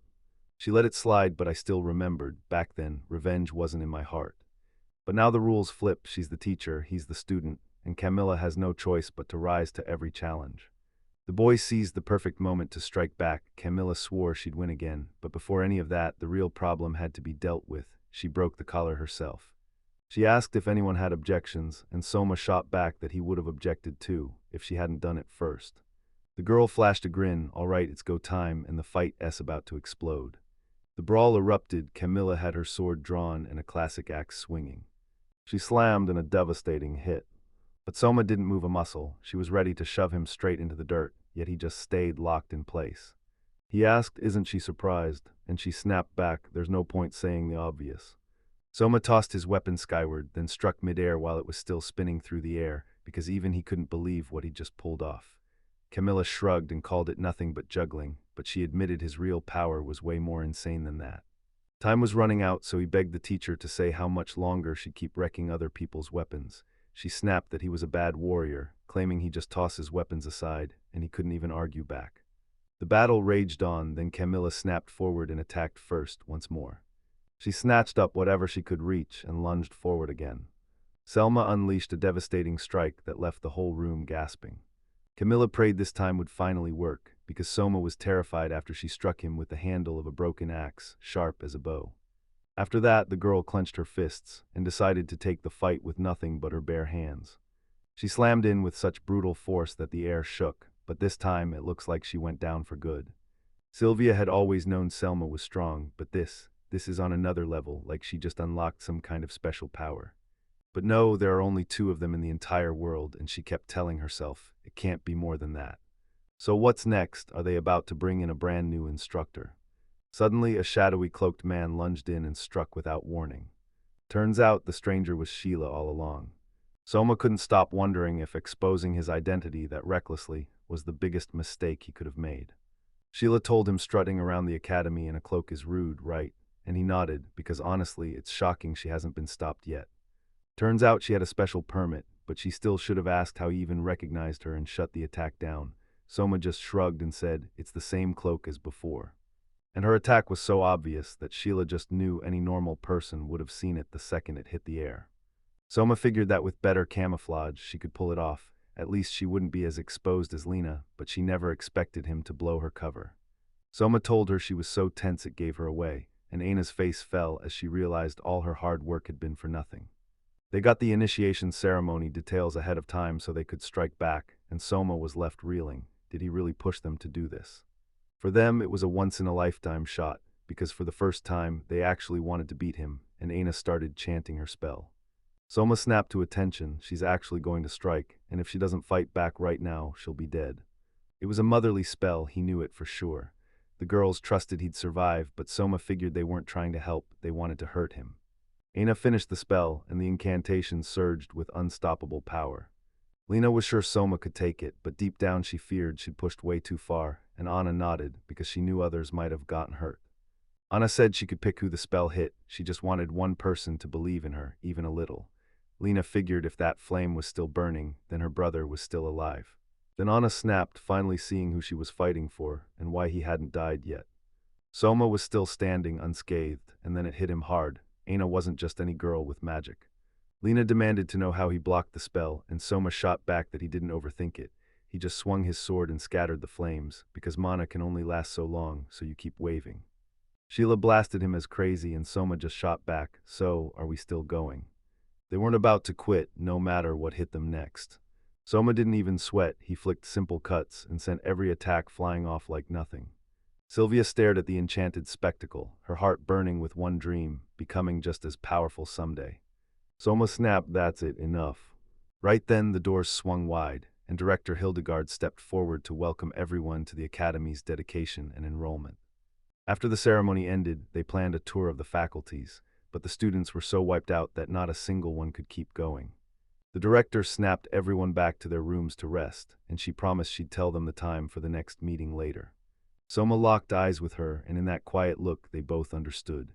A few days blew by, and then the training finally kicked off for real. The lineup of those basic courses was wildly impressive. Martial arts training sessions that turn ordinary days into an all-out showdown. And the most beloved ones are the magic lessons everyone can't stop talking about. In just a few days, a clear picture snapped into focus. It's only the first year, so of course they're not throwing anything truly new at you yet. Soma threw himself into reading books with full-on hunger. This Royal Academy library is absolutely massive, stacks of books everywhere, like you could get lost in pages for days. No matter which path you take, everyone can dive into any book they want. Sylvia stared at him with pure, unstoppable admiration. Sure, she's a princess, but don't expect her to inherit the throne. Still, she stands tall on her heritage, determined to serve the kingdom and be genuinely useful. That's why she stormed into the academy. Magic research in the kingdom is way behind, and she's got real talent. And the moment she stepped inside, she realized something huge. The world is packed with incredible people, and one of them. Soma, he's unreal. She's totally captivated by him, and he answers every single question like it's nothing. Even in fencing, he crushed his instructor like it took zero effort. The second she thought, oh, he's finally taking a break from studying, he plopped down and dived back into his book, and she's just as sharp, so she never falls behind. Somi could tell something was off. Sylvia was definitely unhappy about it. 2 weeks into class and he's starting to wonder if he can even survive the pace, so he panics a little, doesn't know what matters yet, and reads everything straight through. Right now, the one book that's actually worth anything is the Labyrinth Guide. Monsters crawl back into this world and hidden treasures wait, along with weird new artifacts no one has ever seen. He slipped into the academy through that exact labyrinth, because the whole place sits right on top of it, complete with its own classes just for studying it. But you can't enter the labyrinth until you finish secondary school, so tell me, is there any way to sneak in early? While strolling through the library, Soma crossed paths with Sheila. She wasn't just searching, she was hunting magical spells too, or better yet, the grimoire. With the teacher riding alongside, they chose to tackle magic head-on, tailoring their learning around them. A grimoire is a rare, pricey spellbook that lets you learn brand new magic, yet it's locked away in the labyrinth, and you can only use it twice. Back in the library, all that's left are worn-out copies. Sheila's brand new to magic, so she's hunting down the simplest grimoire she can find to finally get a grip on the basics. She's got all the time in the world to try every last thing, yet she's never once used a grimoire, and trust me, that's a rare sight when you usually only stumble upon in a place like this. Sheila dove in by reviewing the content, and Soma shot back that Manush probably wouldn't be able to read a single thing. Yes, every single detail is carved into ancient, sacred symbols, and only a handful of people in the world could pull off something like that. Sheila urged Soma to read it himself. Karan's eyes went wide. Could it be that Soma can actually read those ancient symbols? He cracked open the records, and they felt more like someone's private diary than official notes. Every grimoire comes with a cover so unique it can't be forged, and this one was the real deal. Soma flipped through the other pages, and they all looked the same, even across different grimoires, like they shared one terrifying pattern. The teacher finally got it. He really was reading them, and that was insanely rare. She told him those symbols are ridiculously rare. Almost nothing is known about them, except one legend. The gods handed them down. People even claim they're a language from another world, and it hit Soma like lightning, changing everything inside him. Maybe it's like Ori Kanzaki, the legendary hero from another world, because that teacher clearly knew all about it. She clearly knows her way around the labyrinth too. She even admitted, yeah, to a good extent. Soma blurted out, "How do we get there right now?" And Karan caught it instantly. He was counting on her to show him the way, even if she was literally the teacher. Yes, if you finish every formal step, you can get in, and it's the first time Sheila's ever heard anything like that. But once she got there, she realized the academy runs on secret, unwritten rules. Another voice cut through the air. No junior school student is allowed into the labyrinth, period. But then, there's a loophole. The director herself stepped up and announced that a special exam could be arranged, straight out of her own mouth. Next morning, Soma showed up there for the first time, then froze. Wait, is this the same labyrinth? The director straight up admitted the training ground blew everything out of the water, so of course she's taking the exam herself. Wait, is she really the strongest in here, or did Soma just forget who he's up against? Soma admitted that if this had been any other teacher, he wouldn't have made it through the day, so the principal was thrilled because she was already waiting for his thank you. He spotted the protective barrier and she told him, if the monster ever shatters free from the labyrinth, they're ready, even though it's never happened before. Soma didn't waste a second. Right when the exam was about to start, the universe threw him a curveball. A special bonus meant he'd be shot straight to level 10. It's a special level for high schoolers, meant to test what middle school exams covered, and the whole thing won't drag on past 2 hours. Right at the beginning, Soma barreled into goblins. He couldn't stop thinking, what if they strike from behind?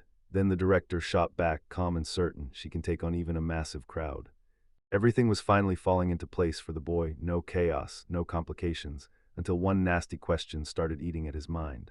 Why does the director talk like that? She couldn't believe it. Was it really him grilling her about this? He didn't want to offend her, so why was she acting and looking like a kid, even though she was an adult? When did it hit him? Instantly, the second he laid eyes on her, because she's a dragon. She was terrified he'd kill her, but he leaned in and promised her, even if they order it, I won't. He hates murder with every bone in his body. She was furious. She'd been dying to surprise him, and that's exactly why she chose to run the exam herself, but even then, she still dodged the big question. Oh, and tell me, do dragons have genders? Even though her body is small now, because she's not yet 50, she'll never grow tall, and that's the scary part. In her real form, she's a giantess, even terrifying for dragon standards. That's why she shrank herself so small, part of her grand scheme to lure him in and steal his heart. She sings like a sweet lullaby. Soma snapped, refusing to play along with this chaos. What was this seduction nonsense, and why did she even care? Then she dropped the bombshell. She wasn't after games, she wanted to have a child. He didn't give her a single hint, no crumbs at all. Then Hildegard snapped back, "You killed me, that's all I need." So yeah, it finally clicks. She wants a kid with him, and that's why she picked a girl's form. Then she wrestled for ages over exactly what kind of female body he'd actually want. Soma's thrilled for her, but this whole thing feels like straight-up chaos. Did she really mean to come back to life here on purpose? Yeah, exactly, like it slipped right out of his head the moment she said it. Maybe this wasn't random at all. Maybe they got reborn for a reason, and she's a goddess, so she could have set it all up. Soma couldn't shake the question, can non-humans even have kids? Then she leaned in and said it plain. She's not human, but her body is real, not some illusion, so yeah, anything can happen. All that's left is growing up, because in about 500 years, she might finally be able to have a child. Soma asked her straight if she'd granted his wish, because he still wanted magic. He snapped back to the real problem. He couldn't use magic, and that was exactly why she went and called him. But she'd only heard rumors. He was hunting to enter the labyrinth, and she had no clue it was real. She just asked permission to test his abilities. Soma let it happen, because she can literally read every skill another person has, just like that. Then the girl kicked off the analysis, eyes locked in like she was about to uncover something huge. A massive list unfurled in front of her, stretching on and on like it was daring her to stop. The novice was clueless, until Hildegard suddenly saw the whole picture and everything clicked into place. Maybe he'd never learn magic, at least that's what the rules say. But Soma didn't fold. He fired back with one question: what if she's wrong? Her power lets her see the future, and now his confidence gets ripped apart. She's terrified, and she knows it's her fault because the truth hits hard. He won't be able to use magic. Soma couldn't figure out what she'd done wrong, so she spilled the truth. When she brought him back, she poured out a piece of her strength, and that wiped out his body, meaning he'd never build up physical or magical power again, and she even shattered everything. But the boy never sensed any danger. Right from the start, he already felt magic wouldn't work for him, and now, he finally knows the real reason. So don't stress, she already gave him a brand new life, and that should have been enough, but nope, she still chose to have his child, and he just couldn't wrap his head around it. Why did he suddenly need that kind of promise? By the time they hit level 10 of the labyrinth, they made it through with barely a hitch, so Soma leaned in and asked, "So, how long has it been?"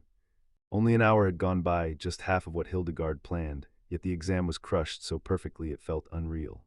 Soma finally understood reincarnation was the price, and it stole his magic. Still, he never regrets it, because what he gained makes every sacrifice feel worth it. Or is he already starting to regret this? Nah, he shuts it down and refuses to dwell on it for now. If not for that forbidden skill, he might have been furious. That brutal road fits him even better. His soul starts clawing with impatience like a swordsman who can't wait to strike, and he knows he has to push even harder. At the magic testing grounds, Soma finally ran into Aina, and she demanded to know why he was there. He was only hunting for inspiration, not training, yet everyone else is actually going through the grind, and some of them clearly aren't thrilled that Soma's here. Soma didn't even recognize that student, and just like that, his whole day felt completely ruined. He was plotting revenge, then Aina spilled the truth. Lars Hofmeister, the family heir. At the ceremony he strutted like he'd win, but the moment came and he crashed, losing to Somi. Soma heard about this kind for the first time, and it threw him off. Then his eyes snapped to Aina's friend, Helen. He shot her a worried look and asked if she was okay, like, was Aina really holding her against her will? She said, "Nope, I'm totally fine. Aina's a wonderful friend." Soma still blurted out, "Yeah, but Aina can be terrible sometimes." And she cut in instantly, right as Aina stood there beside them, too. At first, this girl looked helpless, but Aina was way stronger than any regular mage, like she had spotted something powerful in herself. A few days slipped by, and now it was finally time, the very first day to plunge into the labyrinth, and crowds packed the place. Helen couldn't shake the feeling it'd be safer with fewer people. Everyone sprinted to form teams. Whoever grouped first gets in first, and the clock was screaming, because there was barely any time left before the day ended. Grab everyone fast and you'll slip into the labyrinth sooner, but no need to shove them right now, because the setup is almost finished. They need a squad of 4 to 6. Right now there are 3, so there's one spot left, and that missing 4th is Sheila. Lena shot her hand up to volunteer as the 5th, but Selma snapped, "Back to work now." She's a teacher, and she's already juggling more than anyone should have to. So it looks like Soma's crew is the one we're stuck with. He figured working with familiar faces would be a breeze, but Selma snapped that he can't be on the team with Aina, and now he's wondering, wait, what's even the rule here?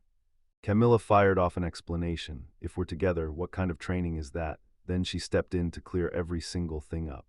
Soma and Sheila could only link up with Vanguard reps, while Aina would only team with rear-bound folks, because if they joined the right kind, the others wouldn't even be able to show up.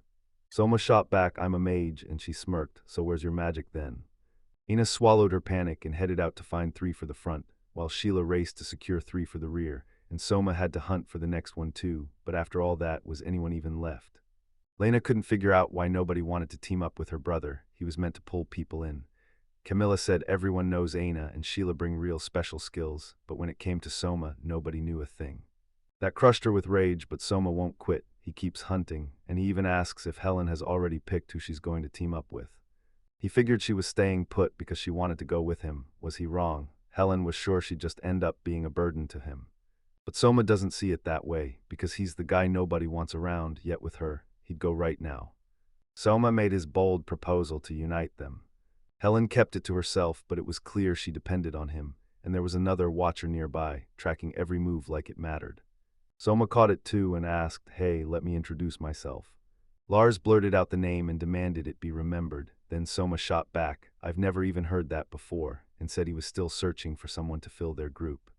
Lars got it, he was being recruited, but he didn't tell them that other teams had already called him, and just as Soma started to move on, Lars snapped into action and agreed on the spot. Only one participant remained. Most everyone else had already scattered into groups, and Vars's eyes locked onto the girl standing by herself. Everyone clocked her the second she showed up, standing there by herself, saying nothing, not even bothering to talk to anyone. Soma gritted his teeth and decided to make the move. Helen didn't even protest, then Selma stepped right up to the girl. Soma urged Sylvia to jump onto their team. He didn't push if she had a team already or didn't want to roll with them, that was cool, but then the princess nodded and agreed.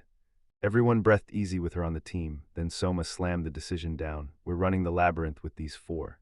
Sylvia, though, couldn't shake the worry that it might be too much for just them, especially since the one carrying all the muscle was Soma. If it's cool with everyone, he's ready to test it in this exact setup, because if it fails, they'll scramble back and rope in even more people.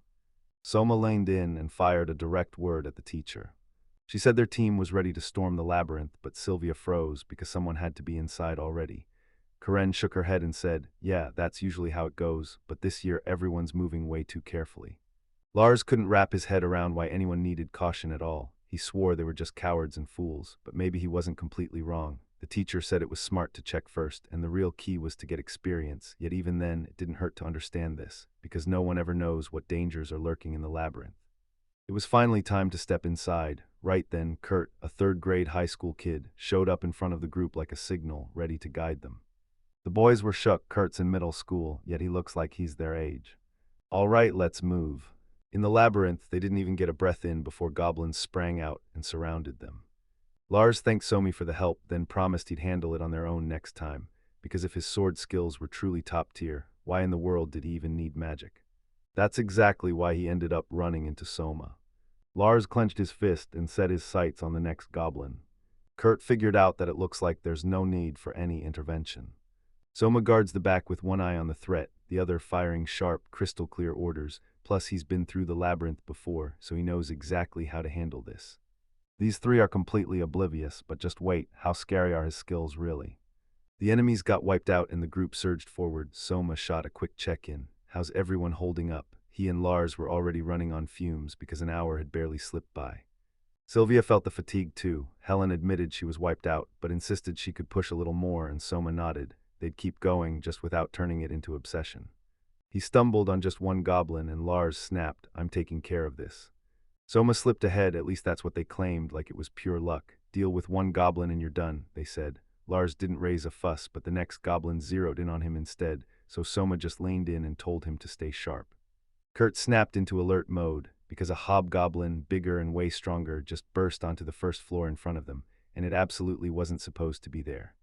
Did they seriously just dump him here by accident? Kurt braced for the dullest day ever, then boom, the real fun is only just starting. A few days later, and everything changed.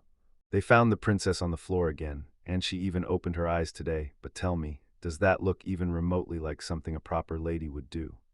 In her hand sat a novel penned by Lady Sylvia, featuring Sylvia herself as the main character, and the princess snatched it up the second she saw it.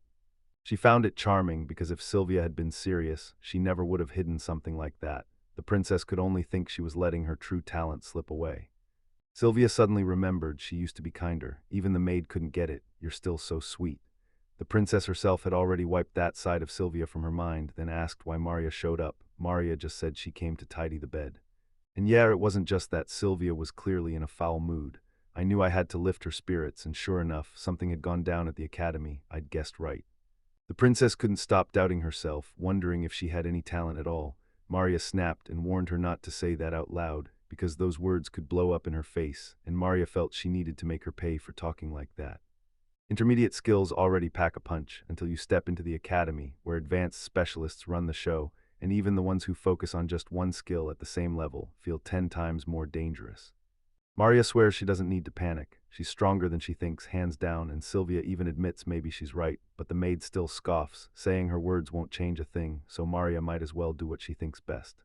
Because she's royalty, Sylvia gets to come home every 2 weeks, but if she starts abusing that privilege, she's going to need to change fast. Maria finally admitted it. Without her, she'd feel crushed and alone, but everyone's already trying, so Sylvia has to go all out. The maid lined in and said to the lady, "Don't let me down." The princess just figured she wanted Soma to teach her everything, but Soma couldn't read her meaning and started to suspect she was testing him. Sylvia tossed out a cheeky, "This is revenge," jab for him dragging her into the group, and Soma immediately snapped to the conclusion that he'd messed up again, somehow just like always. He asked what she wanted. Sylvia's answer was simple. She didn't just want to help, she wanted to become more useful, so she pushed to learn how to navigate the labyrinth better and even asked for his take on the whole lesson. Soma dropped this advice: stay on guard at all times and brace yourself for the worst, because it could hit any time. Sylvia remembered hearing the same warning in class, because danger can strike at any second. If Soma was saying it, then it meant something. But when he shot back, he insisted he'd only stepped into the labyrinth once and hadn't even uncovered all its horrors yet.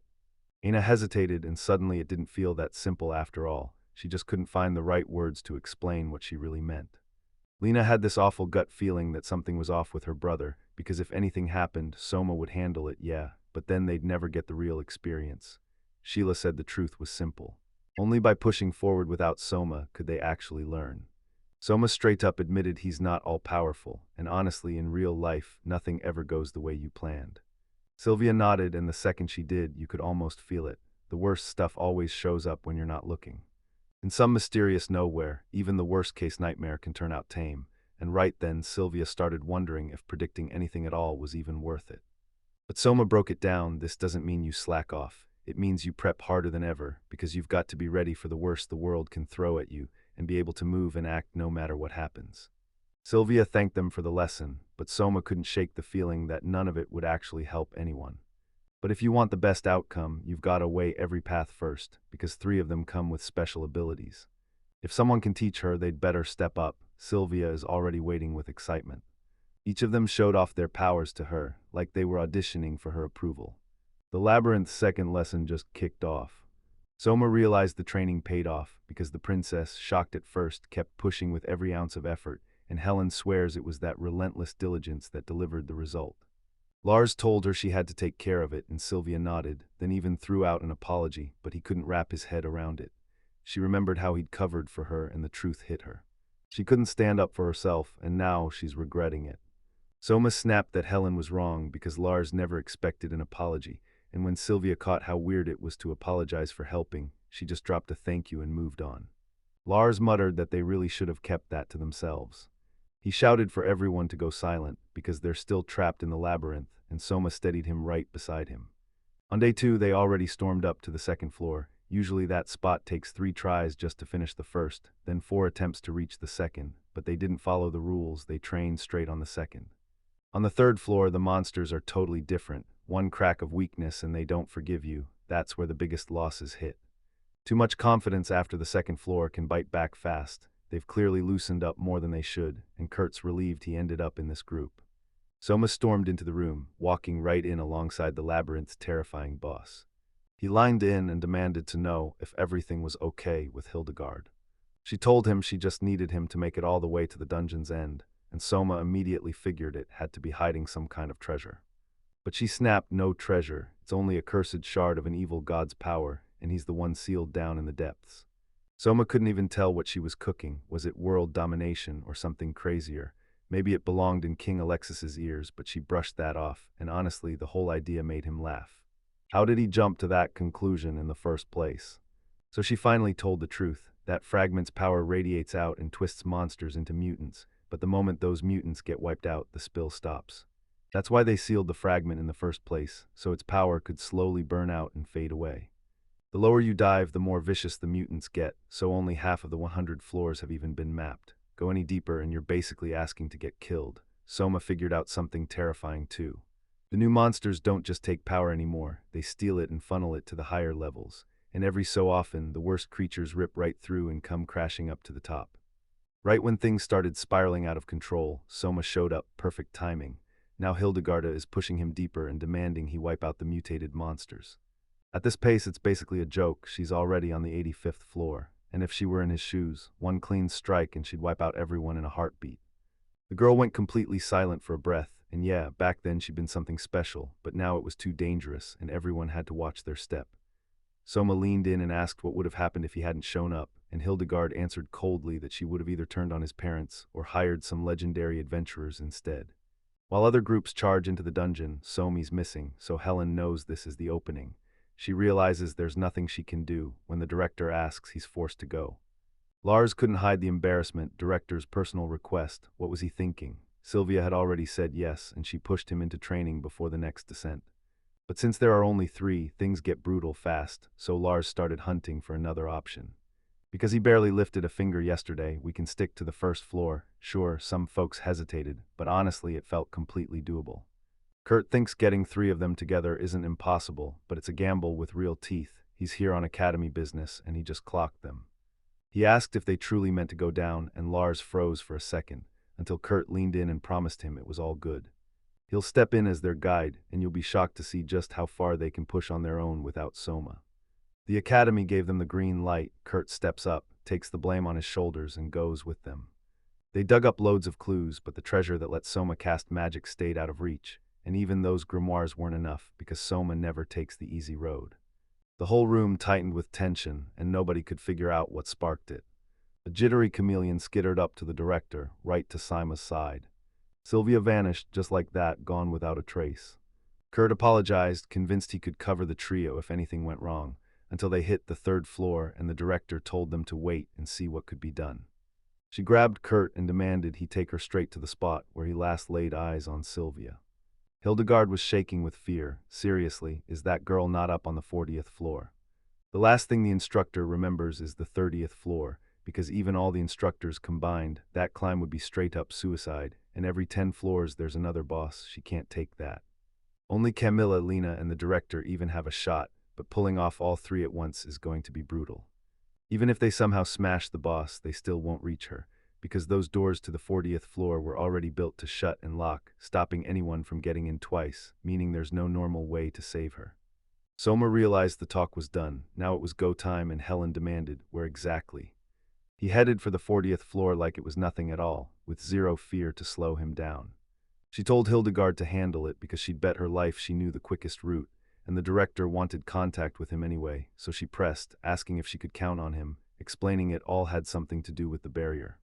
Soma looked the danger in the face and decided, fine, someone can cut him, but I'm picking someone else.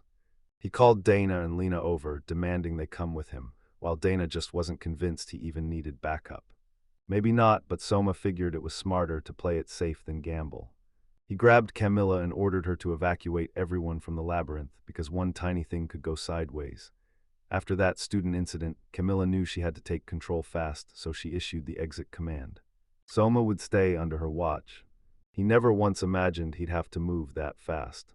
He definitely didn't see the director clocking Sylvia on the 40th floor, so tell me, are they really betting everything on saving her with this ragtag team? Out of the 7 heavenly lines, only 2 are left, and someone here can wipe out the demon general. Could it be him? The stranger shoved that thought aside. Now it was time to act. Sylvia couldn't figure out what went wrong. Was it the 3rd floor, or did she go too deep into magic? She kept leaning on everyone else's strengths, and that's what crushed her. She overestimated herself, and now she's left completely helpless. The princess dreamed of proving she mattered to her country, to the family she'd chosen as her own, so she could study magic and finally step into the Royal Academy. But when she finally got there, she realized with a gut drop that almost everyone around her was better at everything than she was. Horror swallowed her whole. She could only pray nobody would spot her. Right beside her, the wall exploded out of nowhere. She stared in shock because her mind screamed, "This is it, this is where I die." But that voice shot back with steel in its tone, "Not today she lives, so don't panic." Soma fought through everything and somehow pulled her back to safety. The cloaked man finally admitted he actually loved the academy, even if he knows this is probably the end. A terrifying scrap of an evil god's power. It's weird no one's come back yet. What's taking them so long? Aina figured it must be a brutal struggle to get out. Sylvia bowed her head and apologized for real, but Sheila's face screamed loud dissatisfaction.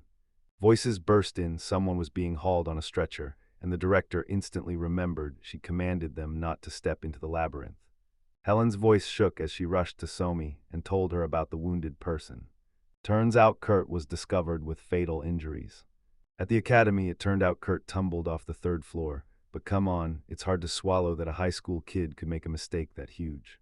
Someone else got to be pulling the strings with bad intentions, while Lars, one of the people caught up in the teleportation incident with Sylvia, has vanished. Lars is under suspicion for 2 incidents happening at the very same time, and they're not just coincidences, they're pieces of one single, connected chain. From the way Lars teleported, everyone's convinced he's the one who attacked Sylvia, and honestly it tracks since Soma's already heard the whole story from Helen. Only Sylvia caught the trap in time, and when she teleported just herself, everything looked too perfectly staged to be random. There was no way this scheme hadn't been uncovered long ago. Suspicion crashed down on her teammates. If the criminal was one of them, they could have lured her straight into a trap in seconds, and the options felt endless.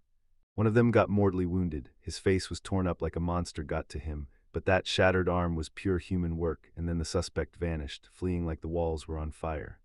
Kurt is probably the one who did it. He sensed something, but the moment he tried to ask, he got hit, so how the heck did he end up losing to Lars? Kurt ruled the school like nobody else, so how could some freshman possibly beat him? Lars came from an aristocratic bloodline, didn't he? Maybe he's cheating with a rare magical artifact, or maybe he set the whole trap himself. If he really is a criminal, then this is the most believable truth, and the sheer gap in power tells you everything. But why does he need all of this? It's not just an abduction plan. He actually tried to kill Sylvia. If he only wanted her taken, fine, that's one story, but this, he went for her life, so what's the real reason? She's not even the first person in line for the throne. No proof exists, but Hildegard's convinced it's tied to the heretic case, because he swore they'd all be shattered into pieces of an evil deity. Even though nobody broadcasts it, Soma keeps sniffing out traces of the same group again and again, so they're moving right. Soma nodded like he already knew. They're already blasting through the 90th floor of the labyrinth. Time is crumbling fast, and they've got to keep moving. The young man clashed head-on with the enemy's main force. The terrifying level 90 boss got wiped out, clearing the way as we crush yet another hurdle on the path to the evil god's fragment. They cleared the map so they could move in safety, because if anything goes wrong, Hildegard is the one who pays. They won't conquer the whole labyrinth in a single day, but they'll hit the bottom by tomorrow. The skeleton vanished in a blink, and the cloaked man was left staring, completely clueless about what just happened. The skeleton is weaker than the evil dragon, and that part alone feels weird, because at this level, the aura just shouldn't work. So how did he pull off the win without any interference? Only the last key is left. Sylvia couldn't wrap her head around why she couldn't report the trap calmly. It crushed her inside, and later she learned it wasn't even a teleportation trap. Soma noticed she didn't match the director's artifacts at all, and the moment he clocked it, the princess just couldn't figure out how he knew. He told me this artifact let them slip past the 50th floor like it was nothing. Hildegard hissed that this had to stay secret, prayed it was safe if only Sylvia knew, but even the princess started to doubt herself. The director explained, since the floors are gone, the boss of the 40th is still alive, and while she apologized, Sylvia snapped that it wasn't even worth it, because the whole thing was a trap, one that snatched formulas like teleportation itself. She got insanely lucky. She landed in her life, not someone else's. Otherwise, she and Helena would have shared Kurt's fate, only it would have been even uglier. In the end, she realized she couldn't twist a single thing anymore. The princess was handed a box, and it didn't look like any magical tool at all. Then she felt it in her bones. It was meant for her. Inside, there was a letter knotted tight with Maria's ribbon. She spotted the jewelry she'd handed to Maria, then tore it open and revealed the message hidden inside. The princess didn't understand a thing, but she had zero choice. In the letter, it tells her to head straight to the 3rd floor, track down the trap, and if she slips on that medium-level camouflage, she can sneak in alone. Sylvia snapped to it. She had to go down there, no excuses. Even though only a little time had passed, it felt like forever to her, because this was where she finally saw Kurt again. She remembered the night he lay dying and couldn't believe he pulled that final surprise off, worth every brutal trial, even if, honestly, it was all painfully obvious. Yeah, it hits him too. Kurt opened his mouth again, and that irritating tone practically grated on your nerves. Then the princess froze, wondering if it really was him. But he was supposed to be in the hospital, she thought, and then that boy blurted, "He's not Kurt." She clocked it instantly, the height matched, but it wasn't him. This time, someone just slipped into his clothes and grabbed his ID. So naive, they totally bought that cheap trick. It's exactly what he wanted. Kurt called the whole thing off, and tell me, does she have nothing else to worry about? Sylvia's eyes snapped over, and there, right nearby, Maria was bound and helpless. He told her, "Don't worry, I never laid a hand on you." Then he snapped, "You're the one who hurt me, you're a worthy servant." And once she finally understood the truth, she even tried to bite off her own tongue, no pause at all. The whole mess even ended up tearing his hand, right in the process. The princess didn't die, so now he's demanding she carries out his order, and she just snaps back, "Fine, what exactly do you want?" Kurt shot back, nothing dramatic, just her blood dripping onto the black pearl resting on that altar. Sylvia couldn't wrap her head around it, but the boy wouldn't even try to explain, because if he backed out, they both would die. The princess obeyed him exactly to the letter. And just like that, darkness crashed in. There was no way he could have guessed the seal would snap so fast. She's royal through and through, but she still has no idea there's a terrifying fragment of an evil god's power hidden in her, and the key to unlocking it is her bloodline. The guy didn't see this kind of power coming, because once you've got it, you can do anything. He tried to prove how strong he was, and the next second his body shattered, arms and legs gone. Soma is crushed, everything feels so predictable it's killing him, and Hildegard just shrugs like dealing with people like this is a piece of cake. Chill, then reality hits, you're lost, and that truth smacks every single person. Somi's sudden appearance blindsided Sylvia. So much time had crashed between their last meeting, yet for Hildegard it felt like only a heartbeat. The opponent was reckless, and that careless move gave away their spot before it was safe. Soma clocked Lars's body at once, but he kept quiet and didn't tell a soul. Kurt snapped. He realized he'd been played, and sure, he wasn't exactly a brainiac, but at that point it didn't even matter anymore. Then it'll be smooth sailing from here. Soma couldn't figure out how he'd even survive this. He had zero taste for anything aesthetic. Those were his exact words the second he laid eyes on the monster. Or fear tried to choke itself with sarcasm. Soma wanted to make one thing crystal clear. Kurt came here for that power, didn't he? The monster nodded, confirmed it, and even thanked Soma for wiping out every last boss. Soma helped him shatter the seal, and the moment it broke, he knew. Hildegard spelled it out for him. This is exactly the power they're chasing, and the monster froze in shock. But truth is, it was Kurt who helped them the most, because this power comes with a double edge. To wipe it out, you've got to fling it into a different body and pass it on. Kurt finally got it, he'd just been used, but then he realized one thing, they messed up there. They totally underestimated the terrifying might of the evil god. It's pure death and chaos. One tiny fragment still won't unlock every possibility, but it's definitely enough to rouse other terrifying forces. Sylvia couldn't wrap her head around how those two could act so cold-blooded. Soma just brushed it off, saying it was only a fragment and there was no reason to panic. Only Soma could pull off words like that, and the director had already realized it. Pers decided everyone had been sleeping on him, and he wasn't about to let them forget it. Soma didn't waste a single second. Now it was time to slam the door shut on this once and for all. Kurt was getting ready to make him pay for every second he dared to underestimate him. The monster's power was a blur of countless tentacles, and that was its deadly edge. They tangled together, but Soma tore right through their grip, carving dozens of deadly cuts into the enemy's body. He couldn't believe his eyes. Was this really the god of evil's power? Then why did he have to fall back and retreat? Soma snapped him back to reality. It was only a fragment, and it wasn't something to brag about. Alma drained someone else's power. Now he's done playing around, and he's about to handle it all himself. The monster bristled at that arrogance like it was an insult meant just for it. After all, he's swallowed so much power that it's made him unstoppable. Soma knew the hunger for power was totally normal, but the way you chase it was wrong, because if it belongs to someone else, it'll always stay theirs. He admitted the monster's moves were all clumsy and off balance, like it was never really in control, and if he'd trained harder, maybe he could have earned respect, but Kurt swore he still had strength, while Soma already knew the truth. He was running on fumes, utterly exhausted. If he wants a game, then let's play, right now.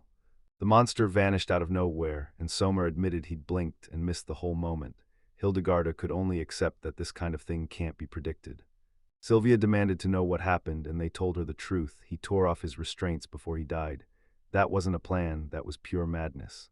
If Soma had landed the killing blow, maybe things would have been over, but even Hildegard admitted it was unpredictable. Now, it's getting deadly serious. If that blast keeps burning past an hour, then worst case, its explosion won't just destroy cities, it'll wipe an entire country off the map. Soma figured out there was only one escape left. He shot out an apology, then made one promise: no more looking back, only forward. But he refused to throw his life away. He was bracing himself for whatever came next. The moment is here and the future refuses to sit still. Hildegard feels that storm in her bones. She refused to lay out every detail for his friends. If he wanted answers, he'd have to do it himself. And right there with her, just like that. Soma swore he'd do every single thing he could, no matter what it took. Hildegarda barked at Sylvia, "Move, it's time to go."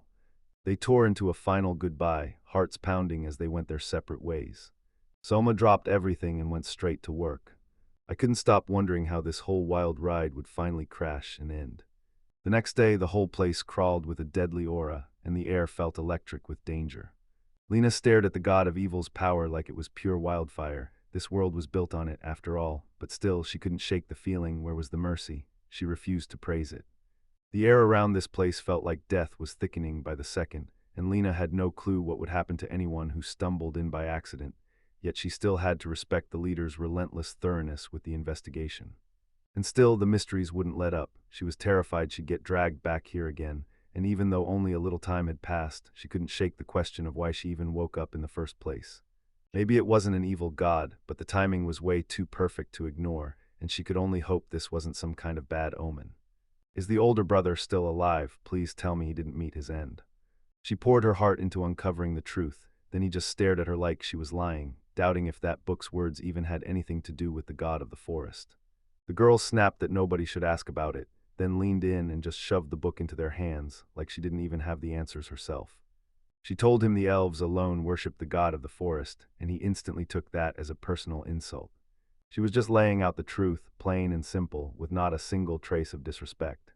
In this world, there are only two divine pillars standing tall. One is the god of evil, and the other is the goddess. That elf is dead, sure the god of the forest is real, so she's hunting for a way to wake him up or force him back to sleep again. She never doubts he's real, she just can't tell if he's a true god, because the book lays out the exact ritual to seal him away. And yeah, this time, one of her friends is going to have to pay the price, and she's convinced he won't hesitate for a second. This is an old elvish tradition. Back then, they even sealed the god of evil the very same way. When it happened, the elf froze, stunned that she knew all about it. The girl realized she'd misjudged everything, then she smiled because she had secrets of her own. She leaned in and dropped one more bombshell. She knows he's hiding a witch. Of course they'd react that way. Too many people already know the truth, and even if he ends her right here, it won't fix a thing. The elf figured letting her go wouldn't change a thing, but the girl promised she'd unleash a wave of lies, and that he'd finally get the time he needed. Need a sacrifice, make it the witch. She'll get the blame, and the whole problem gets wiped out fast. Even if he locks her up, he can't hide her forever. This will all come down to one brutal choice: sacrifice one witch or doom the whole people, and the answer is painfully obvious. The elf pinned the blade to her throat, and in that terrifying moment, she realized that one meaningful death can be worth more than 1,000 empty ones. She's just voicing her opinion, and he's got no duty to hear her out, so she pushes one last question: will you finally let go? He ignored her completely, handed over the money, grabbed the goods, and shut the whole joint business down for good. She took his actions as a clear yes, then she blurted out her gratitude for him stepping in to protect her. The scheme to bring the Lord of Demons back to life exploded in failure. Then the evil dragon finally awakened and got wiped out fast, while the shattered pieces slipped away and couldn't be gathered. Every time someone stepped in, her laughter died, and this time she's done waiting. No one's going to interfere. 3, because they always come in threes, they'll meet soon.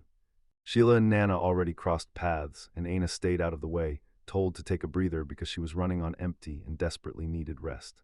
Sheila wanted to jump in and help just like Soma, but Aina cut her off fast. Treatment can't fix what's draining the soul. Soma's healing is way beyond the usual. So far, he's even dragged Lars back from the brink, and he might pull off the same miracle again. Aina then asked what Sheila was planning to do on vacation. Sheila is gearing up to head home and Aina just clocked it. Doris is already there. But nope, straight into the forest. That's where Sheila was born and raised, and now she's determined to tear apart everything that's happened and rebuild her life from scratch. And yeah, I'll train harder in fencing so I'm done watching from the sidelines. The girls couldn't stop wondering where he'd ended up and what trouble, what exact scene he was in right now. He always drags their hearts into their throats, so don't keep them waiting. Let him come home. In that dead quiet nowhere, the witch suddenly found a young man all alone.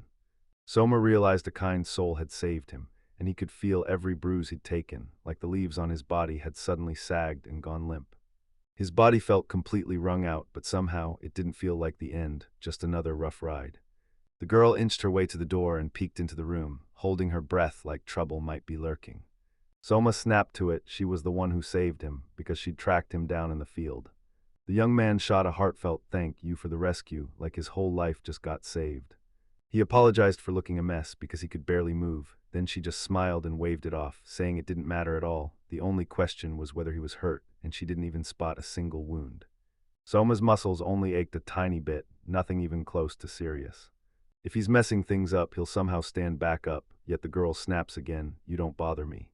Soma needs to catch his breath. Tomorrow they'll finally talk, but then it hits him. He hasn't introduced himself yet. And then the girl stepped forward and said her name, Felicia. She snapped out, "Rest, no. Snow white hair, burning red eyes, she's a witch and the entire world's nightmare. Witches are forbidden beings with blazing red eyes and snowy white hair, and once they step in, they can rip the world straight into chaos. They want the capture for an unheard of kind of glory, protect them, and the whole family gets executed. Only the Church of the Holy God has the power to end them. The Church of the Holy God reigns as the biggest faith on earth, with a massive 80% of people bowing to it. The saint who runs the church sits as the fifth queen of the seventh heaven, and she's the one who declared witches pure evil, just for having cursed techniques. These tricks feel like straight-up magic, and the moment Soma first heard about them, his curiosity ignited. This is his shot to learn everything. And he flat-out rejects the claim that every witch gets stamped as an enemy on some shady, half-baked evidence. Now Soma's totally stuck and has no idea what to do next. Felicia realized the truth in a heartbeat. Sure, he was still just a boy, but he already carried a sword like he'd been hunting witches for ages, and now it was too late to ask him to explain. She couldn't stop freaking out over how he was staring at her. Was this the last look before the end? And yeah, that terrifying question would have to wait for the future. Soma hauled himself out of bed, pulled the door open for her, and asked how he was doing, because she had to know he was okay. The boy said he felt way better already and thanked her, and Felicia couldn't shake the feeling that she'd done basically nothing. Soma couldn't wrap his head around it. She didn't just save him, she fed him and gave him a place to sleep, yet in her eyes she was like, but what if I'm only keeping him close because it suits me? She's a witch, and Soma didn't expect her to be this blunt. If that's how it is, then there's no reason to pull any punches. He hit the jackpot running into a witch, and she clocked it instantly. He wasn't just passing through, he had business with someone exactly like her. To him, it all screamed coincidence, like the witch's forest was just a myth you couldn't cross, yet somehow it really is right here, plain as day. Now it's crystal clear why nobody ever makes it here. Felicia demanded answers on the spot. Soma leaned in and said, "This place is shoved off in space, so you can't get in from the outside." The girl nodded like it was a law of nature. That's right. He probably stumbled into this place by accident, and boom, he accidentally tore open a spatial rift like it was no big deal to him. The girl was freaking out because Soma pointed out this place is totally cut off, and odds are he won't make it back. She still doesn't get how deadly it is if anyone finds out she's here, so she needs to lock this down and make sure absolutely nobody ever knows. That young man decided to figure out how to fix it, because getting stuck in some dead-end space barely mattered next to the shock of facing a real witch, and the girl just stared, baffled, asking, "Wait, why would you want to meet a witch?" Soma leaned in and said he's done playing around. He wants to learn the cursed techniques. Felicia shot him a question, and he answered straight up. He's chasing his dream to master magic. She warned him that even mastering those techniques wouldn't turn them into real magic. Then when Soma asked if anything could actually help him learn, the girl flat out said, no, it was impossible. Soma figured the cursed techniques might hold the key to magic since they're basically twins, and she knew he'd gladly go to war with the whole world for it, yet he truly believed that if he could master them, he'd finally become a mage. It sounds wild, but Felicia wasn't making it up. Once the dust settles, the whole world is going to turn against him. But Soma just smirked. You don't know until you try, and in her eyes you could see it. He's not about to quit. Then he leaned in and begged her to teach him, and she shot back, "Yeah, of course." She mixed a potion for him, and she warned him, if he kept squirming, he'd better sit still or he'd get tossed out. Soma knew this wouldn't be easy at all. Felicia leaned in and asked if he was really sure, because she didn't know what the potion would unleash, and in the worst case, he'd die. Soma shot back that he was ready, and Felicia, of all people, still couldn't figure out why that thought kept creeping into her head. She thanked him for his patience, and then the potion was finally ready. He heard her words, or maybe that was just his imagination. She said, "It seemed." Everything spiraled out of plan, so she just shrugged and rewired the lineup on the spot. The girl flicked a single drop of her blood into the potion, and even she couldn't believe she'd have to do it at all. Now the potion is finally done, no doubt, but Felicia can't shake this awful fear that Soma might have actually cracked the magic key, and still, she forces herself not to get her hopes up. The young man downed the potion in one shot. Nothing happened. That witch flushed with embarrassment, like something had gone horribly wrong, until Soma stepped in and reminded her. It was just an unlucky, low-probability shot. Felicia dug up the book she'd ripped the recipe from, wishing she'd checked it sooner. Then Soma hit the truth. She couldn't read it. It was a spellbook written in a language only witches could read, and she still couldn't understand a single word of it, so Soma begged to get a look at the book. The girl snatched it off the shelf. The Book of Witches, if that title is written in this language, then every single word inside is in it too. Soma asked if she'd ever heard of the ancient holy heroes, and Felicia admitted she knew the legends, just never laid eyes on one herself. From the very first pages, he knew this had to be the recipe for an elixir. But when he looked closer, it wasn't a real journal at all. It was a pile of records scribbled by different hands, with no order or dates, like a family heirloom passed down for generations. Soma just gave a quick nod like, "Yeah, go ahead," when they asked if he could read it. Morning sunlight hit, and there he was, Felicia, utterly drained and worn out. She's definitely not having a good morning. There are way too many things piling up on her list to even breathe. And just think, he pulled it off, translating the witch's book, and still all this happened after. Soma realized something wild. Just yesterday, Felicia hadn't even caught that the ingredients were missing. He snapped that they should stop for the night, rest up, then come back tomorrow and hunt down everything they needed. That's the deal they made. Tonight, she's finally earned a real rest. The boy figured they had to be more ingredients out there. Felicia said it was just a forest, but you could feel the power hiding in the trees still. She only knew a tiny slice of it, and Soma couldn't believe it. So this is really her forest. Turns out no, she's not controlling him at all. It's just that nobody dares live next to a witch, and monsters are rare around here. The girl snatched that blue flower before he even caught up. What everyone thought the witch would do. Felicia chimed, "I'm home," and Soma answered right back. And somehow that simple moment hit him like a gut punch, because they were coming back together, yet nobody had ever said those words to him before. She always says that like it's just her go-to line, every single time. Soma decided to back her up and roll with it, but it still grated on the girl a little. Felicia leaned in and offered him a snack. She clocked it, something was clearly eating at that guy, and Soma figured it out fast. She didn't touch a thing, not meat, not vegetables. The witch leaned in and flat out said she never hunts for food. Once a month, she simply tells people to bring her groceries. At first, they fed her meat, but it was tough and flavorless, so she flat out refused to eat it. Soma realized it in a flash. She wasn't avoiding cooking out of choice. She just had zero clue how to do it, and that's why she's stuck living on fruit. He leaned in and asked if she'd ever been sick. Then she shot that down hard and said no. Soma asked, "Can I go gather herbs by myself tomorrow?" And back when he asked her to rest more, because they hadn't collected much yet, he made it clear, getting solid, healthy sleep matters. But she'll only learn the ingredients she's already seen with her own eyes. Felicia tracked down the mandrake, and she swore that anyone who yanks it out could drop dead from its scream. So yeah, most of the time, they don't get collected at all.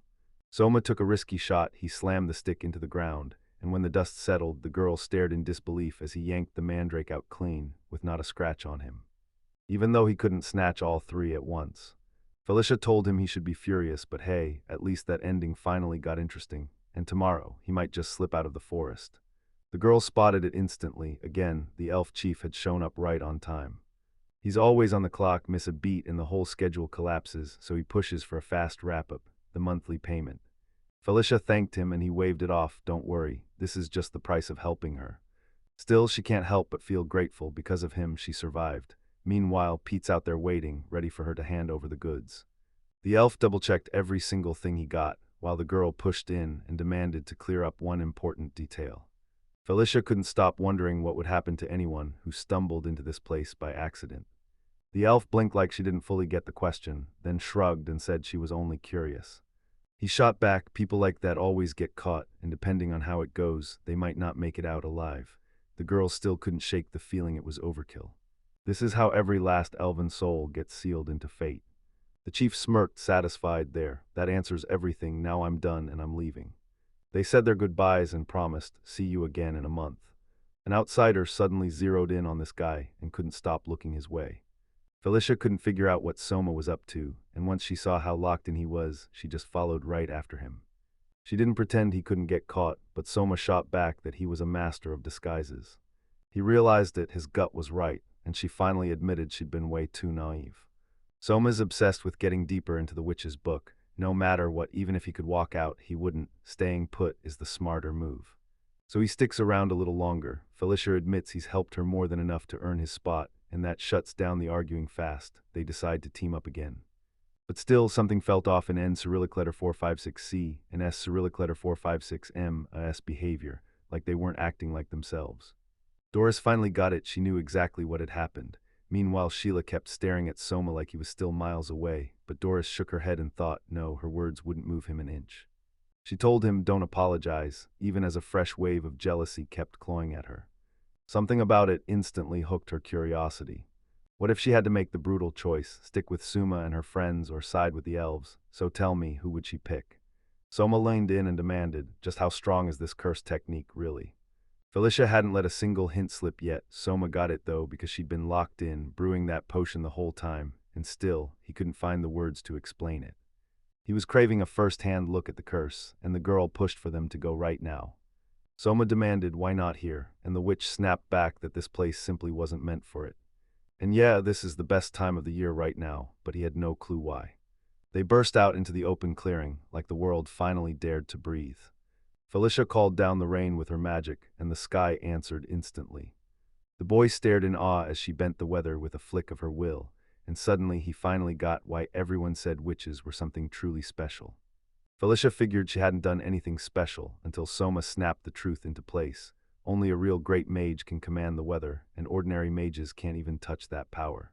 The witch leaned in and said it all comes down to nature, like she can barely conjure a lick of fire, but summoning rain, that's easy. Soma swore curses played more like Haujutsu than regular magic, but Felicia had zero clue what Haujutsu even meant. Hujutsu isn't real magic. Soma looked it up and it kicks in through faith, a prayer to God. Felicia finally got it. This was exactly what he meant. Curses still carry a thread of prayer, and she remembered what Soma told her. Magic can be awakened by faith in a deity. Soma told them the truth. Back then, people only had Hujutsu. Now the church has cracked magic to pull in more believers, and in a cruel world like this, that power doesn't come with mercy. The moment's finally here. Our leader is about to come back. In the elf forest, the forest god's power keeps the sky bone dry. No rain at all, not even a drop. They drain rivers and springs for water, but when it still runs short, the whole place holds its breath for a miracle. The witch's power, the kind that smashes nature's rules. That wish is dangerously one-sided, and it screams unjust. Now he's being dragged into using the witch even more, and sure, guilt hits him, but it won't stop what's coming. He needs to move and fast before it's truly too late. He ran into that girl again. She told me she just ducked out of the rain, then the storm hit out of nowhere and she looked genuinely shocked like, wait, witches can do that. But the elf couldn't make sense of it. Why was she here, and how on earth had she even arrived? The girl finally spoke up. She's here to help him make his choice. She had this brilliant plan, but he wouldn't even hear her out, and if his race vanished, she'd fall into heartbreak. The chief snapped back, not her business, and it wasn't guilt, he just couldn't track down the guards. The girl flat out warned him the seal would crack before the month was even over. Now isn't the moment for excuses. If you want to live, make your choice. At the end of the day, it all comes down to his choice. The leader seems to grasp everything at once then, without warning, a strange, heavy feeling crashes over him. She trekked through the forest and the air screamed something was wrong. Then nostalgia hit like a wave and she realized it was her. They met and the chief's jaw dropped because her surprise was even bigger, too. Then the older brother showed up in person just to greet her. She demanded to know what happened and her brother snapped back, you won't believe me if I tell you, everything's fine but her return, that's a sign from above. As the tribe's leader, he'll do whatever it takes, but time is running out, so let's move now. We'll fill you in later.